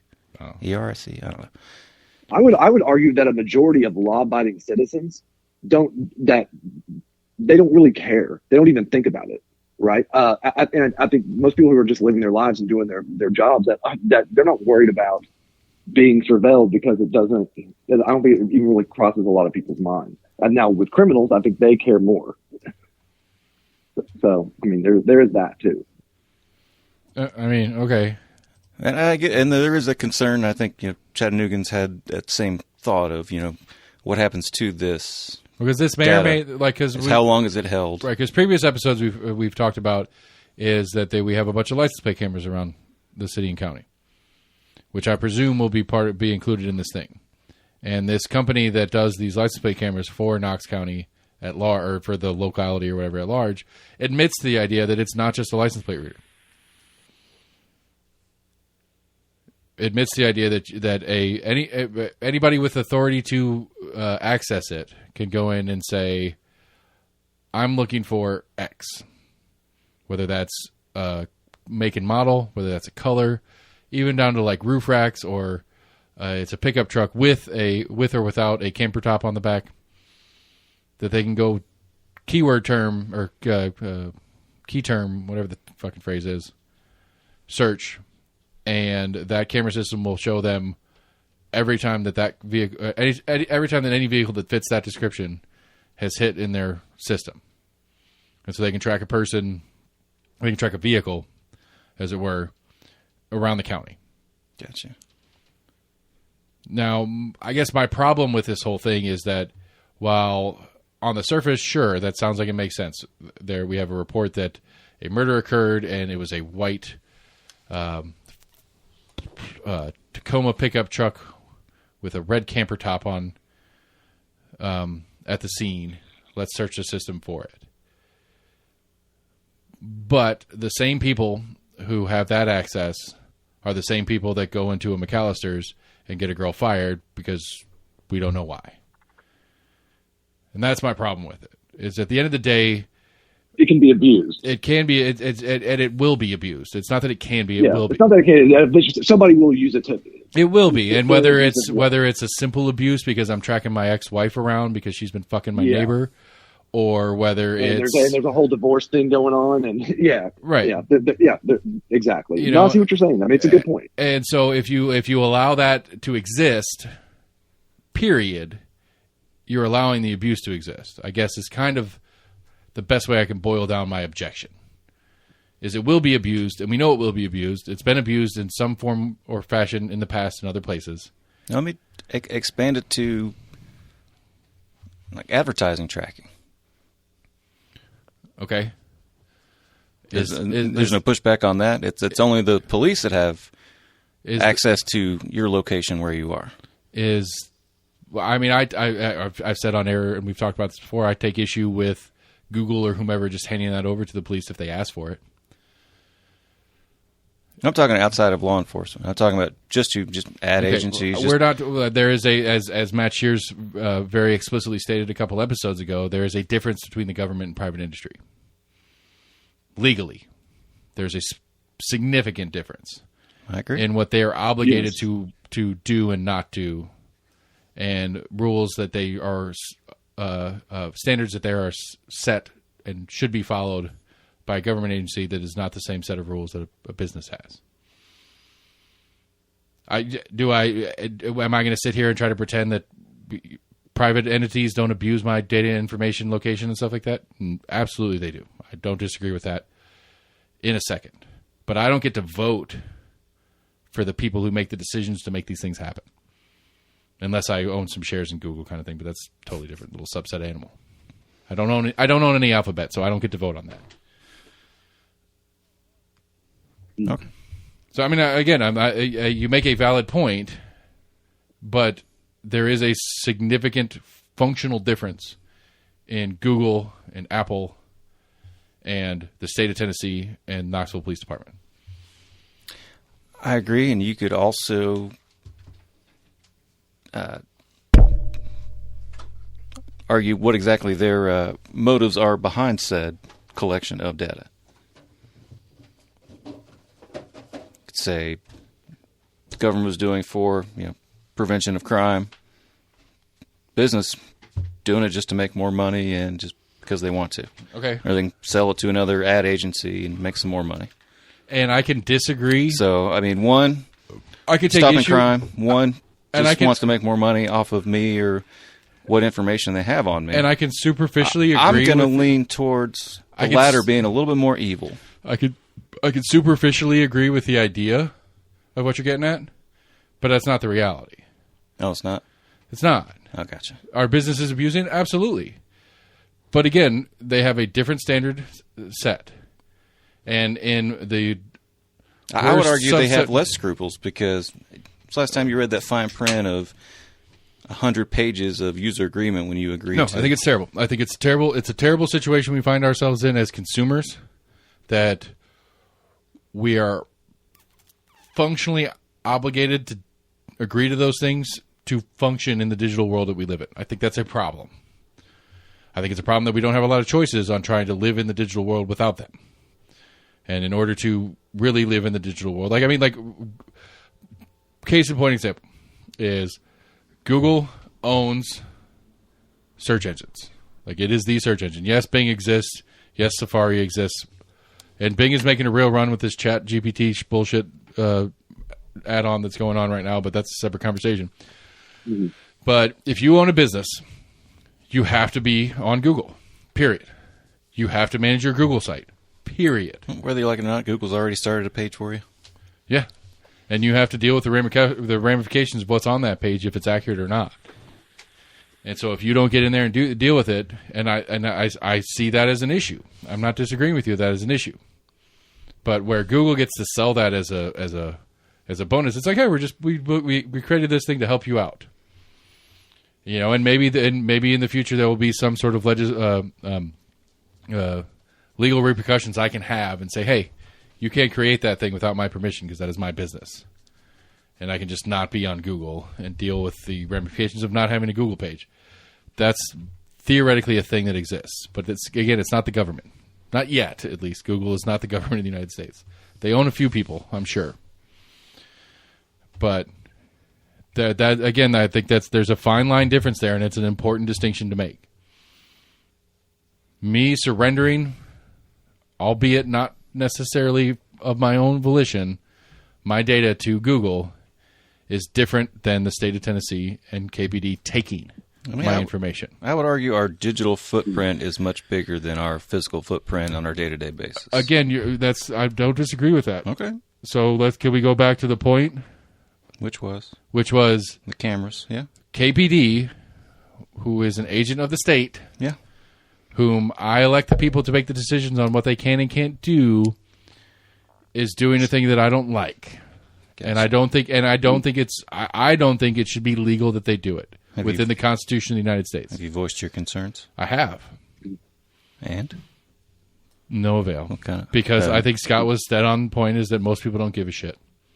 Most people don't think about it. I think that is really that is true. I mean, have your local reps responded to said concerns? No, they haven't. Gotcha. Have you reached out to said I have emailed a few of my of the city council people that don't actually represent me because I'm not a city resident. Right. Voicing said ejections. Amelia Parker's on board. She hates it. Right. And that's the worst ally to have in city council. Because if Amelia says it, the rest of council says the opposite. Yeah.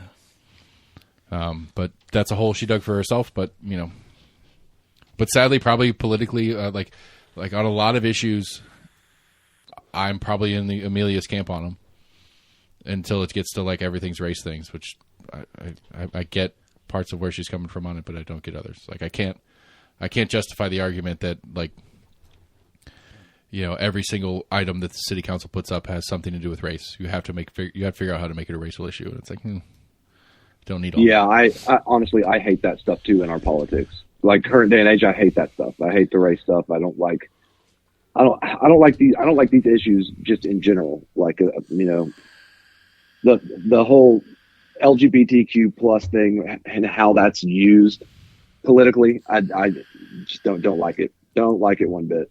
Right, because we could play your private versus public game on that one. Because do you think Citibank gives a shit about LGBTQ issues? They're just marketing. Like they market everything else. They'll sponsor a float in the parade because then gay people like them. They don't care. Exactly right. It's just a business decision. But it's a private business and they can do what they want with that, and that's fine. And private citizens can deal with that bank because they think or don't think that they actually care about the issues. But do you hear things said like, gay rights or transgender rights? And really nobody's saying, well, what about just basic human rights? Like that's like show me a specific instance or a law or something that is blatantly racist or anti-gay or whatever, and we can discuss that. But like, as far as my understanding is, these come down to just basic human rights, which we all fall in. All right, well, regardless of race or creed or is it a human right? Sexuality. Is it a human right for me to wear a dress if I feel like it? Yes, I believe so. Well, the state of Tennessee disagrees. Well, it depends on I don't think you should be. Look at the drag queen thing, for example. Yeah, I don't have anything against. That's the reference, yes. Right. I don't have any problem with drag queens or people having drag shows, and neither did most conservatives. I think, generally speaking, they're just like, yeah, let these people do what they want, because that's kind of typically the stance that a lot of Republicans I know take. But once they started having children at these things, that's when everyone was like, nope. And that's where it blew up from is from the drag queen story hours. And that's why they started making legislation. Okay. So I don't know. I'm sure there is an example that exists where children were forced to sit through a drag show. Yes. Huh? I'm sure the situation exists where there were kids that were in an actual classroom in their reading portion of the classroom. I'm sure it exists. I'm not saying it exists normally and it's regular, but I'm sure there are some examples that exist. You think there was a school system that brought a drag show into the school to do story time? Is that what you're telling me? Yeah, that's on record. Like there's really? Tons of videos of that happening. Yeah. If you look at one of the major Twitter accounts that really puts focus. Lives a TikTok. I know what you're talking about. Lives a TikTok, and she what's her name? I can't remember. I think it's Renaya something. But she just relentlessly posts these, and she's not doctoring anything. She's basically just finding these TikToks from these different people and just posting them. So in the past, I've made the reference of on a bunch of different topics we've had is there are activist versions of everything. Whatever it is. Yes. So there are activist versions of teachers and administrators. that are activists in the community, and it's not enough that X exists. They have to push it the step further. They do exist. Do I think it's the majority of? Do I think more than 1% of schools in the United States have administrators that would allow a drag queen story hour? No. I don't think I don't think there's a mass of it. Do I think there are actual functional examples? Yes, there are. Real world, singular, not broad. I've heard of public libraries putting these on. Right. This is the first I've heard of schools inviting to have drag story time. And so while my point was not to go down that specific subset of it, is I'm pushing back on Scott on this part because while some examples do exist, and I think those are problematic, I would argue that and I think you just agreed with me actually in that little rant I just went on, is that for the majority, the vast majority, it is a voluntary situation where kids are being taken by their parents to a library for a story hour. Kids are taken. Yes, and I would consider that child abuse. I would. Wow. I personally believe that to be child abuse. Okay, and that's me on a moral level. Okay, please explain. Yes, I will follow up with Sam's. Please explain, because I do want to know the same thing. But it's what do you think a parent who is taking a kid to one of these things is doing at home anyway? Oh no!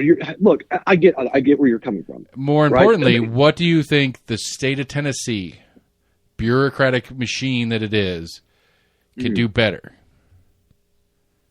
Because at the end of the day, what you were literally saying right now is that these kids should be taken away from their parents. If their parents are willing to take them to this evil thing, that these parents aren't legit parents and they should not be in charge of children.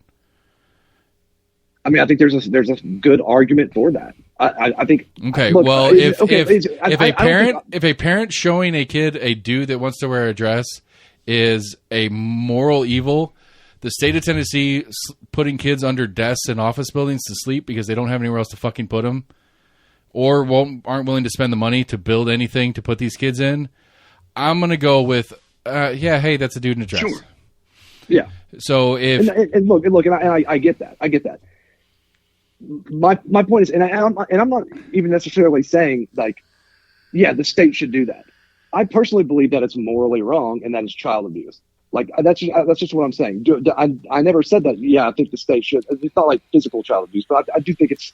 For example, okay, the reason I think this too, and why I think it's a slippery slope, is if you look at just the percentages of people. Like I remember back in the 90s, yeah, there were they're gays, lesbians, right? But it wasn't like a movement. Like I think watching the progression of the LGBTQ movement and then seeing how now, like back then, it was less than 1%. Would identify as like gay or lesbian. Now you're looking at they interview these kids, and it's like they're 25% of them, upwards of 25%. Wait, hold on.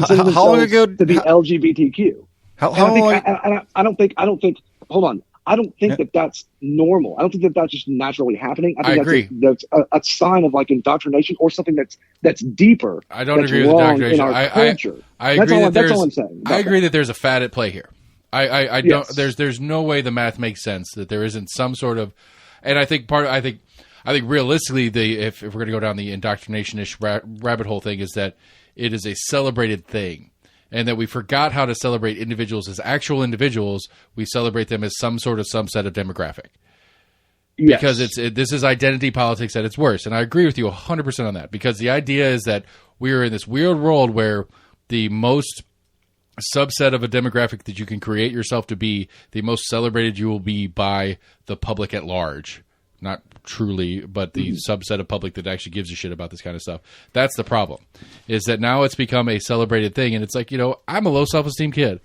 I just, whatever it is, whether like I have abusive parents or I have, my parents got divorced when I was young or whatever, and I'm a sad, depressed kid, and I see all this positive thing for this identification system that somehow became a reality. I'm jumping on board with that. Absolutely, those kids exist.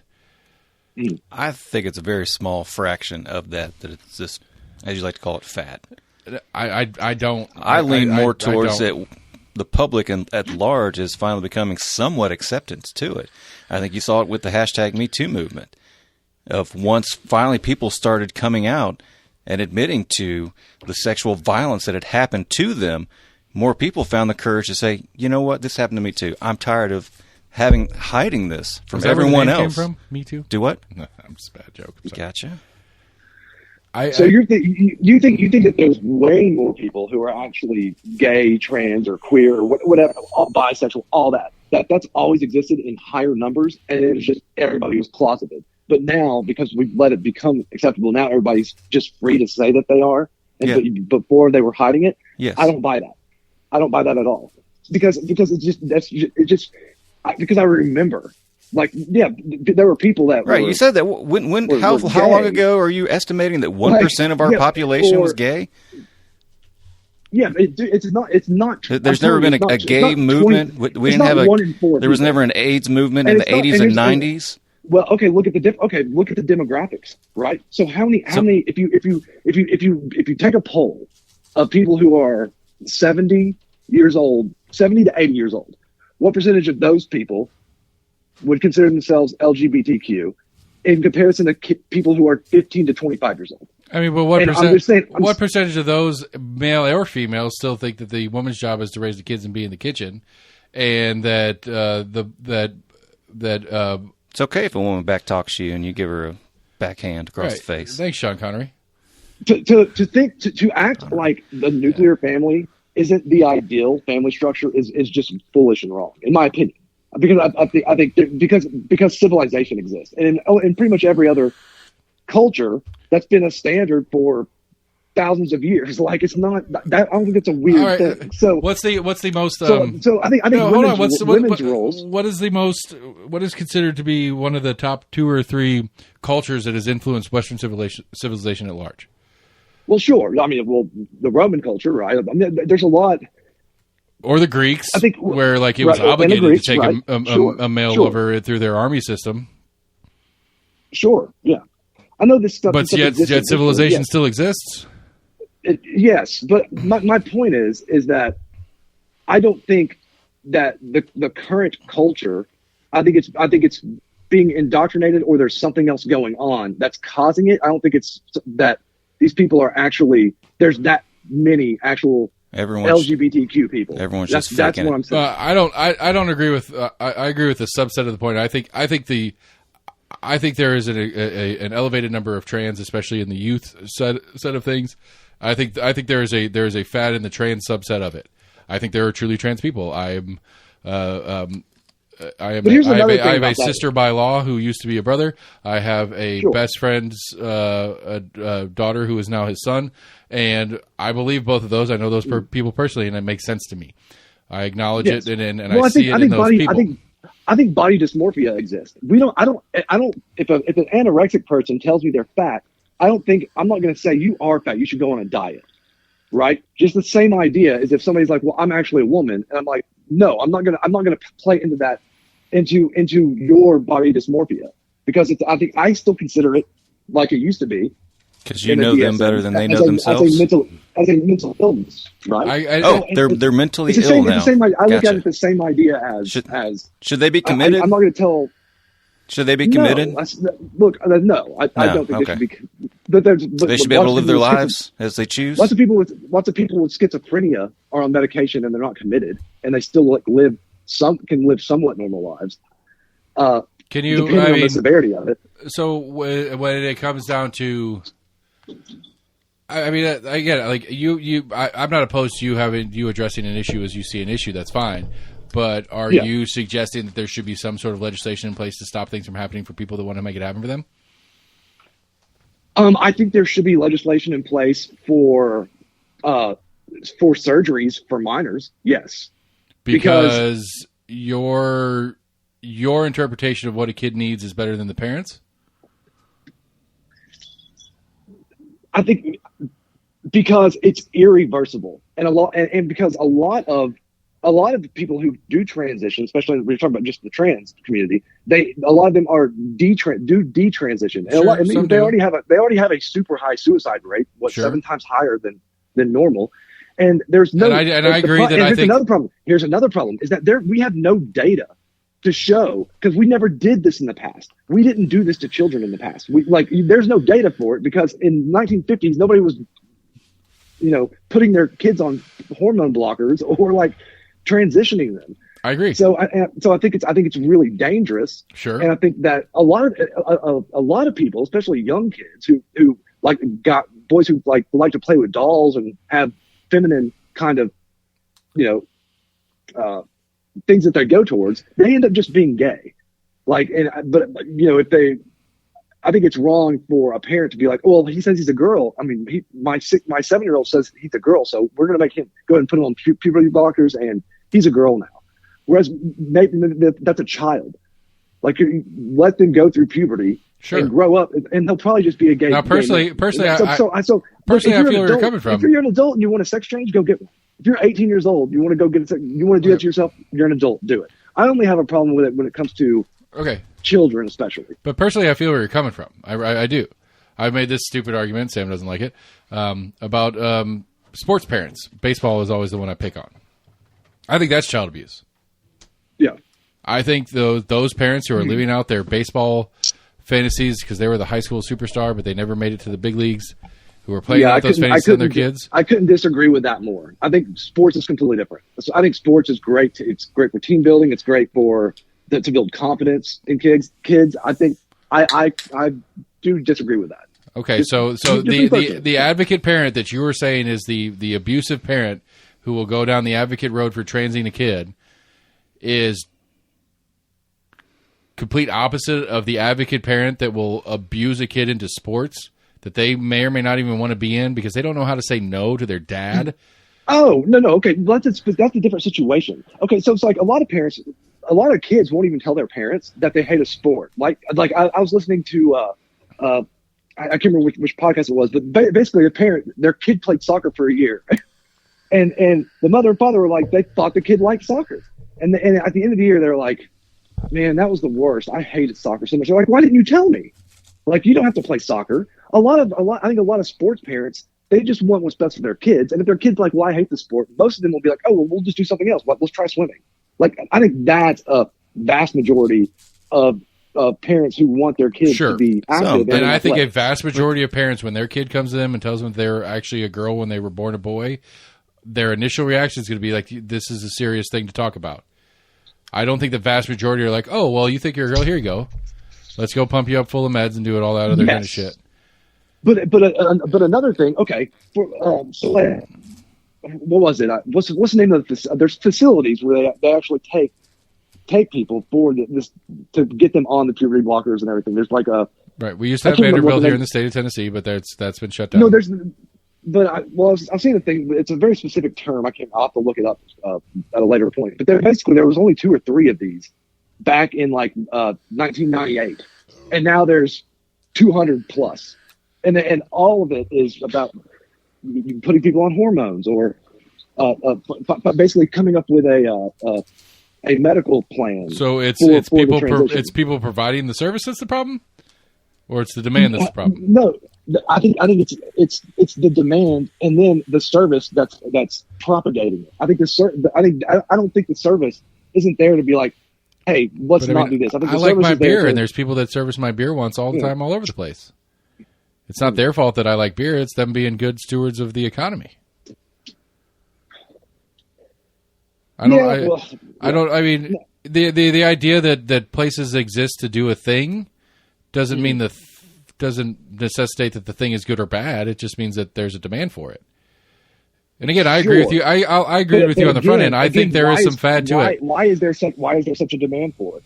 And if there's such a demand for it, people are capitalizing on it. Why wouldn't they want more of that thing? And so my point is, it feels like it's being pushed or. I agree with you with that, and that's what I was saying about the fad part. I think that's what's really scary. There is a concern, and I agree with you that there is I'm a sad kid. And if I tell everybody that I'm this, people will like me more because that's what sad kids do. They figure out what the thing is. That is a normal progression of youth. for a subset of kids that are unpopular and don't have a lot of friends or are just generally depressed for whatever reason, whether it's an actual medical, hormone deficiency depression, or whether it's just they had a shitty childhood, and that they're leaning into a thing that is not true because that's going to get them attention that's positive. I think that's a reality. That's absolutely a reality. Like, I like some stupid shit because one girl that I really liked in high school liked it. I didn't like it at all. And I do see, like, to bring back up the nuclear family, I do believe that a decline in the nuclear family is somehow tied to a lot of this mental illness and these issues that you see much more prevalent in today's younger generation. I do think that is a key role. So how come that didn't start when divorce rates started going up in the 60s and 70s? There's some lead into it. Hold on, time out. All right, sorry, I had to pee, everybody. Hey, no, you're fine. Anyway, I don't know, like, a lot of the subset of what you're talking about, I don't disagree with. Like, I'll agree that there's some fat issues and that this is an irreversible issue that, there are going to be, if there aren't already, which I think there are already, people who transition that say, fuck, that was a bad idea. Youth or adult. I know there's adults that have done it. Those stats aren't there to prove that. There are adults that have come out that said that I wish I hadn't done that.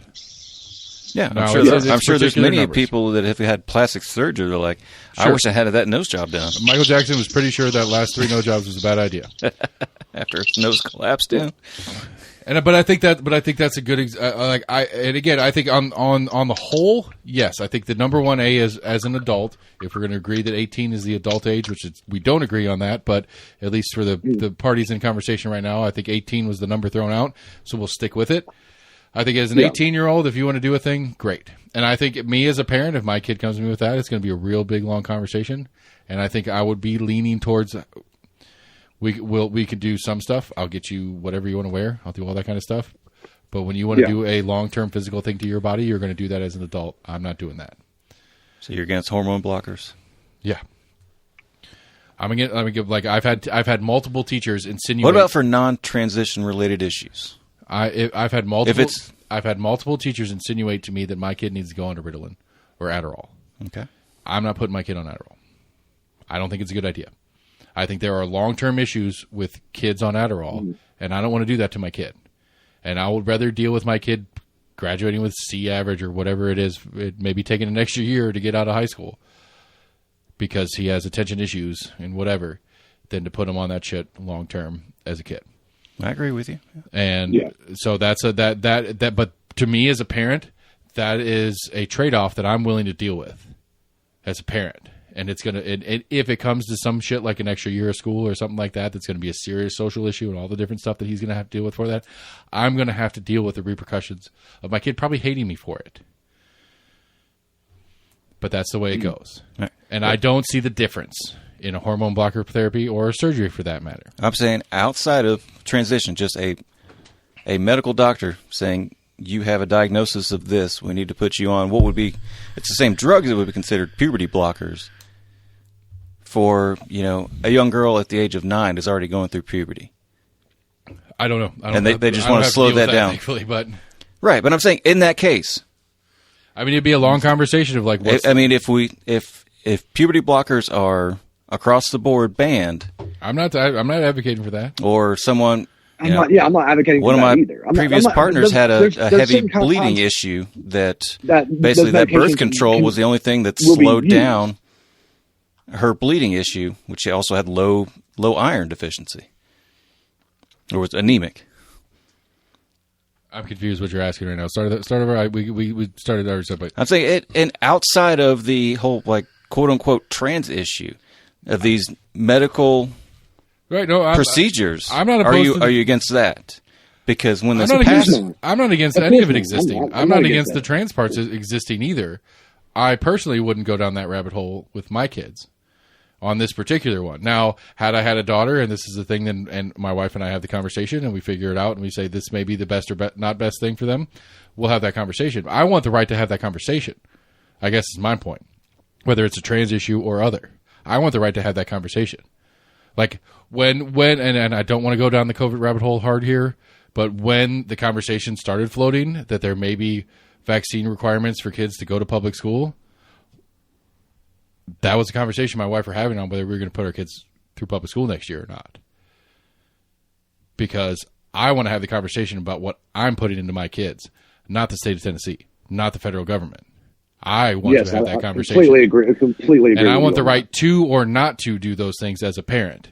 And I believe that right, and I think Scott disagrees, but I believe that that right extends to a hormone blocker, whether it's for some sort of menstrual issue that a young girl may have, or whether it's a transition issue. I believe the parents should have the right to deal with that as they see best fit for their kid, because what I know 100% is the state is not going to be right most of the time. That's where I'm at on it. Thought you were against it. Sounds like you're with it. All right. No, I personally think it's a bad idea. As a parent, but you reserve the right for parents to have that option. As a parent, I think it's a terrible idea.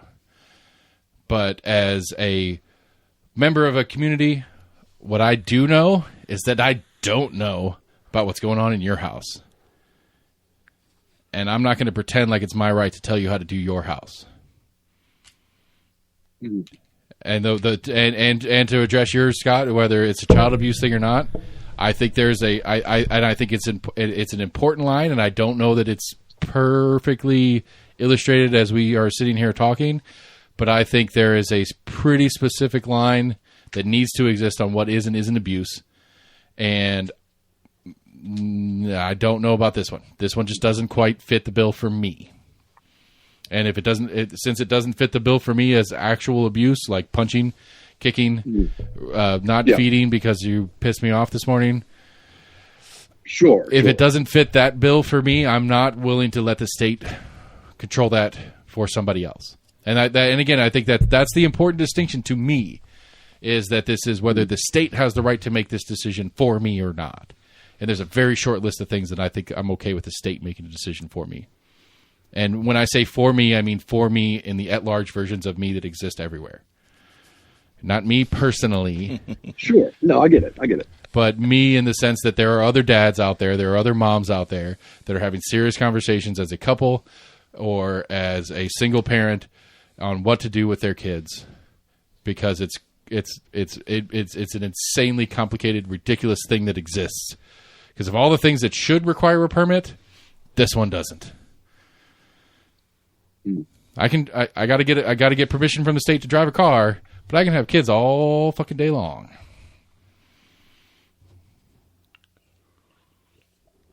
And no, I'm not advocating for the state to give permission for me to have kids. Don't think anyone was thinking that. I'm just saying, like, it's a great, like, thanks for clearing that up. I just felt the need. Or like China telling you how many kids you're allowed to have. Yeah. I've been meaning to dig into what the actual wording of that was. The One China policy? Right. I think it was. Some stories that the government was taking that second child from you, and I think it was one girl. I think it was what the practical policy was.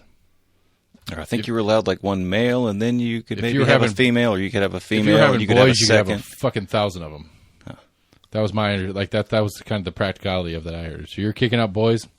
That's what I'm saying. Everybody called it the One China policy, but at the same time, you're thinking maybe you're allowed to have as many male heirs as you want. I mean, to be fair, I don't know shit about it. But I'm sure from our Americanized view of it that it was a bit misconstrued as to what the actual policy was. And I mean, even to roll back into the whole nuclear family conversation, it is a problem. Like, there is a lot of shit that depends on the next generation being bigger than the current. Oh, absolutely. We are running in with like we're below replacement level, which is what is it 2.3? Right, which realistically is awesome. So it's awesome for our kids because their demand as employees is going to be great, which means they're going to be high paid, but they're going to have to be high taxed because this generation, as it retires, is going to have to be paid for. Exactly right. And so that's what it is like legitimately like Social Security is a pyramid scheme. Yeah, it requires more people paying in than taking out. Well, it's a Ponzi scheme. Yeah, tomato potato. It's the same thing. It's going to be insolvent, right? And that's whenever it was implemented for a good reason, and it did work. But of course, just like everything else, like it ends up getting bastardized. They end up borrowing money against it, shit like that. And then it's mismanagement, government mismanagement. Right? But I think one of the biggest problems that really it's bigger than all these other smaller problems is our economy, and that affects everybody way more so than anything else. And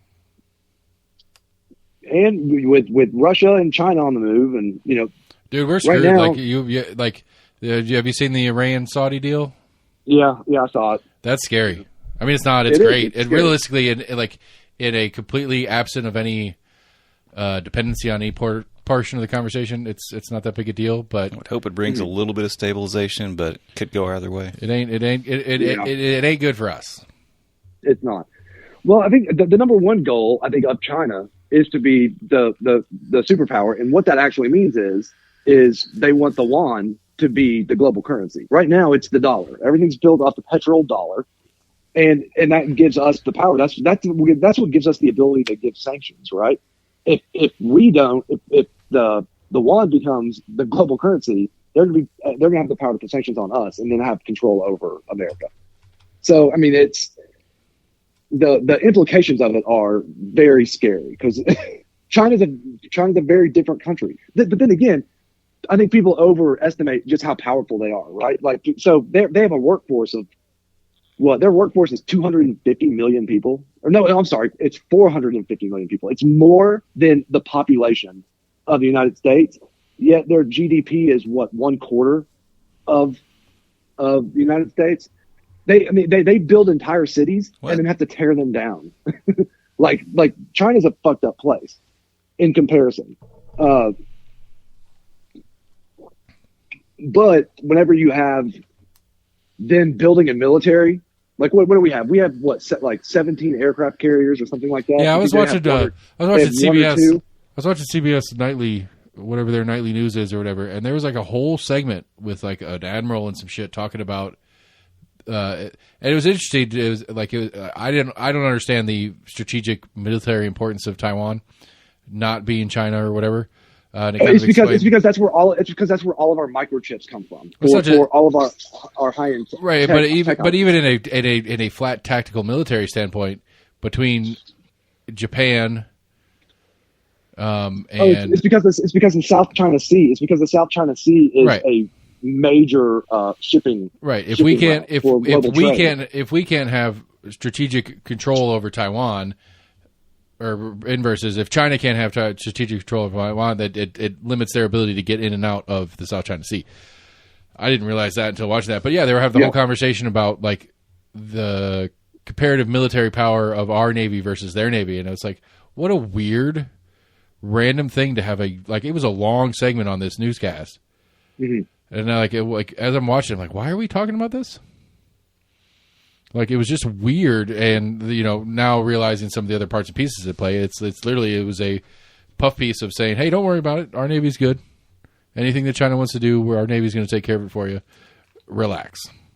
Mm-hmm. And then, because had you heard about this, Sam? About what? Sorry, I'm trying to find. The Iran-Saudi deal? I'm finding China's GDP is larger than the U.S. Okay. But I'm sorry, the Saudi-Iran deal? Yeah. I don't recall specifics of it, but... Where did you see it? Where did I see it? I don't recall the specific news site. Okay. I was curious. In the news. Why? I was just curious. Doesn't matter. No, it's Sam. It's based on the amount of the size of the workforce. It was the point I was making. I thought you said GDP because that's exactly what I was looking at. But, are you talking about the size of the workforce? Because China definitely has a larger workforce than the U.S. Yes. Okay. So, but what they produce in comparison to the size of our workforce is not as great. Economically, yes, I get what you're saying. Economically, that's what I'm saying. That's why they have what's the term? Per individual producing things. Yeah. Per individual, they produce less things than we do. Okay. Yeah. It's a ratio. Individual. Yeah. Gotcha. It's a ratio. Gotcha. Yeah. I don't know if that's a good statistic to look at, but sure. I mean, I know. We were just talking about population. It is because the amount of people they have in poverty there is so much higher. It is. They're on it, generally speaking, their ability to mobily move up. I would say we're not too far behind in poverty rates. Yeah, we're not great either. No, we're not. We're not great either. But in comparison, we are significantly better. I wouldn't put it for upward mobility. We'd have to. At least that's what I've read, and that's what I've understood. It's been explained to me well, to where I was like, that makes sense based on the numbers that. All right, so we're hitting the 2 hour mark. We got a little bit more. We're gonna close it out. Sam's gonna look up his news of the weird, but my favorite thing on that has happened this week is there is a parody campaign site for the mayor of the city of Knoxville, and I love it. It is India, INDYA, formayor.com. And it is somebody who is not a fan of the current mayor and the planned person who is running for mayor to the incumbent mayor to continue to run. And it is a brilliant website, and I love it. And it's dirty. And I'm curious to figure out if I can figure out, I've got a few ideas of people that I know that are in this game that may or may not be the admins of said website.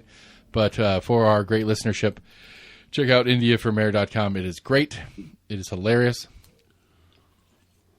Her official website is KinCannonForMayor.com. If you want to compare the two, because they're actually very similar in aesthetic. But just the idea of it's great. I don't know. I feel like if I was going to run for a seat, I would look for all the variations and probably buy them all. Because they're not that expensive. Anybody looking at it? Yeah. I'm pulling it up now. Yeah. That's the city mayor. That's a picture of her. That's absolutely her in the picture. Okay. But that is certainly not what Meet Knoxville's plenty progressive mayor. Right. Re-elect India. Yeah. And so the people that put it together are the further progressive than she is.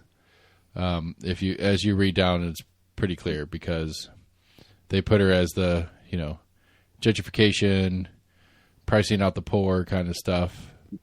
Together we are building gentrified, authoritarian, and exclusive Knoxville. Yeah. Where every neighborhood is owned and controlled by large landlords. We will ensure Knoxville continues to be profitable for big businesses so everyone, no matter where you come from, how you worship, what you look like, whom you love, and how you see yourself in the world, can generate wealth for my friends. Yeah. And so I'm sure there's a decent list of people who actually will see that line and be like, yeah, I like that. So maybe not the best parody site, but yeah, it's not clear other than the very bottom of the page. It says this is a parody. But yeah, so it's a fun little whatever. It's good. I mean, for those of you that don't pay attention and don't listen to us regularly, they reference a bunch of the stories that have been the bigger local actionable stories. The police accountability thing, and they also make the whole reference of everybody in this police depth chart is white. There are a couple ladies in there at least, but they're white ladies. Homelessness, selling out to the wealthy kind of stuff. Oh, that's a cool concept picture of the bridge. I hadn't seen that one yet. But yeah, it's a great thing. Check it out. Apparently there's also a somebody who did the same thing for Governor Bill Lee, who found a domain name that made sense for a campaign, and it's governorbilllee.com. I think it was his that I looked at. I looked at both of them. I think his at the bottom had 4 or 5 more links. There was one for Marjorie Taylor Greene and 2 or 3 other people. Oh, yeah. Sycophant websites. I actually think I really think I know. I mean, my thing was, like, these are, like, .coms. Like, how much did this guy spend to buy that domain name? Because they're very straightforward domain names that I would think by now people would have already bought this shit. That's what I'm saying. If I'm going to run for District 18 ever, I'm going to think of every variation that makes sense. Right. And because they're only Squarespace, which isn't the cheapest version, if they're not already owned, they're like $20 a year. Yeah. And so probably a couple of these were like, India probably bought India for mayor back when she was running for mayor, and then let it lapse and forgot to rebuy it. I don't know. Say she probably bought up India Kenkennen for mayor. I'd be saying, like, if it's me, I would be looking at all of them, especially, But Billy, like, the Bill Lee one's not as funny. I don't know how old it is. Because, I mean, it's up to date as far as news stories and action that's happening. But at the same time, he's already on his second term. So it doesn't matter. Unless he's trying to run for, some state seat or some federal seat or the president or something like that. Which it still doesn't the website doesn't make sense if he's running for a further seat because he's already surpassed, or he is on his last term as governor. So, yeah, check it out, people. It's funny. All right, Scott, anything else you got that we missed that you feel is important that we might need to talk about? No, just, thanks for having me on. This is my first ever podcast. So I've never done this. I'm glad you guys invited me. We've been friends a long time. I've known you and Sam for many years. So I really appreciate it. Well, cool. I mean, we appreciate figuring out having you. Next time you have to come sit in the flesh. Absolutely.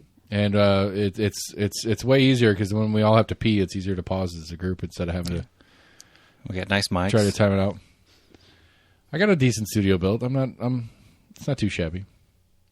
Okay. There's some foam. I got some foamy noise. shit. Yeah, we got some foamy shit. I got some random nicky knacks and a bunch of my favorite stupid stuff is like just random gifts from political peoples.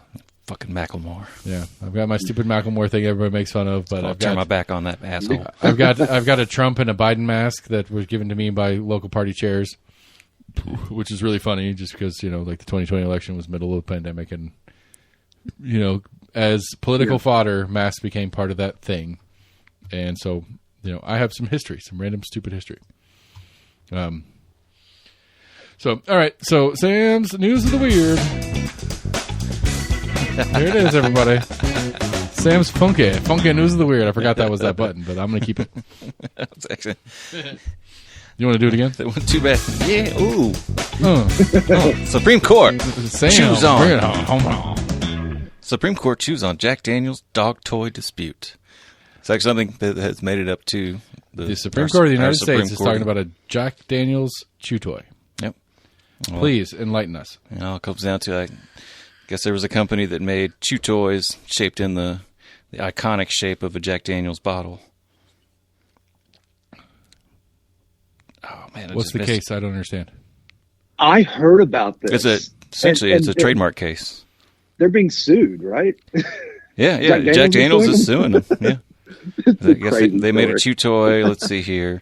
The Jack Daniels bottles have Old No. 7 brand and Tennessee Sour Mash Whiskey. The toy proclaims the Old No. 2 on your Tennessee carpet. The original bottle notes it's 40% alcohol by volume. The parody features a dog's face and says it's 43% poo by volume and 100% smelly. I don't understand at all. Just a trademark issue. They're saying, I guess it's too closely related to the Jack Daniels bottle, and they're infringing upon the trademark that is Jack Daniels. I am no legal scholar. Gotcha. I will call Jamie here in just a second to clarify.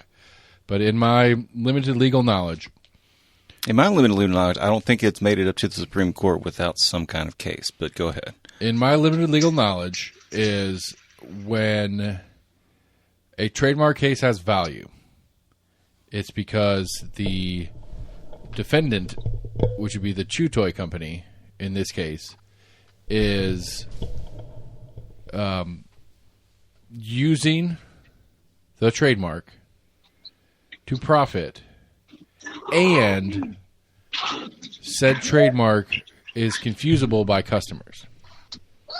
Now, you should show me the picture, and yes, they are very similarly shaped and very similar looking.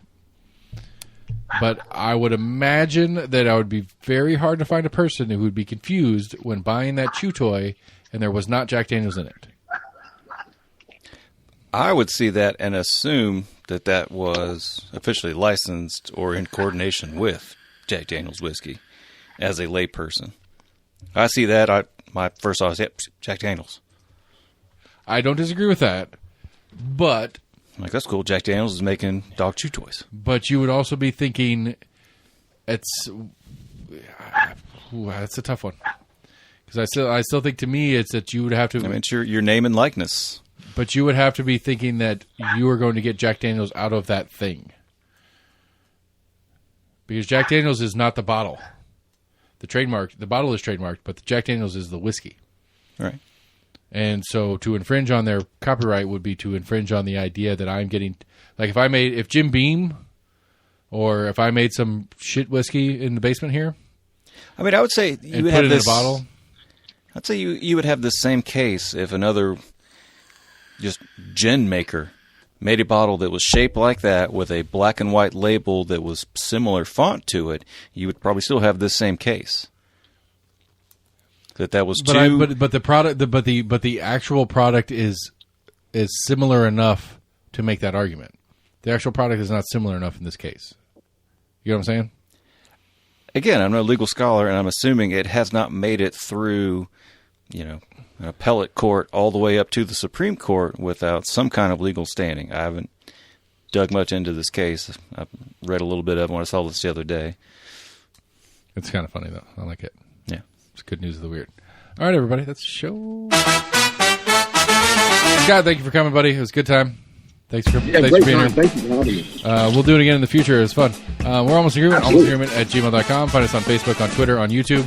Go to the website, almostagreement.com. Look out for my voter guide 23. It's going to have a big five people we get to vote for this year. For those of you who are city voters. And as far as I know, we only have one race that might change because of some state law stuff. So we'll figure that out as it happens. Reached out to a couple people. I want to do a session review show here in May. Be on the lookout for that. So we'll break down as many of the different bills that have passed and what that means for you as they come available. Go to your favorite podcast provider. Check us out there. Tell your friends about us, that whole thing. We're going to keep doing what we're doing. And that's the show. Thanks, everybody.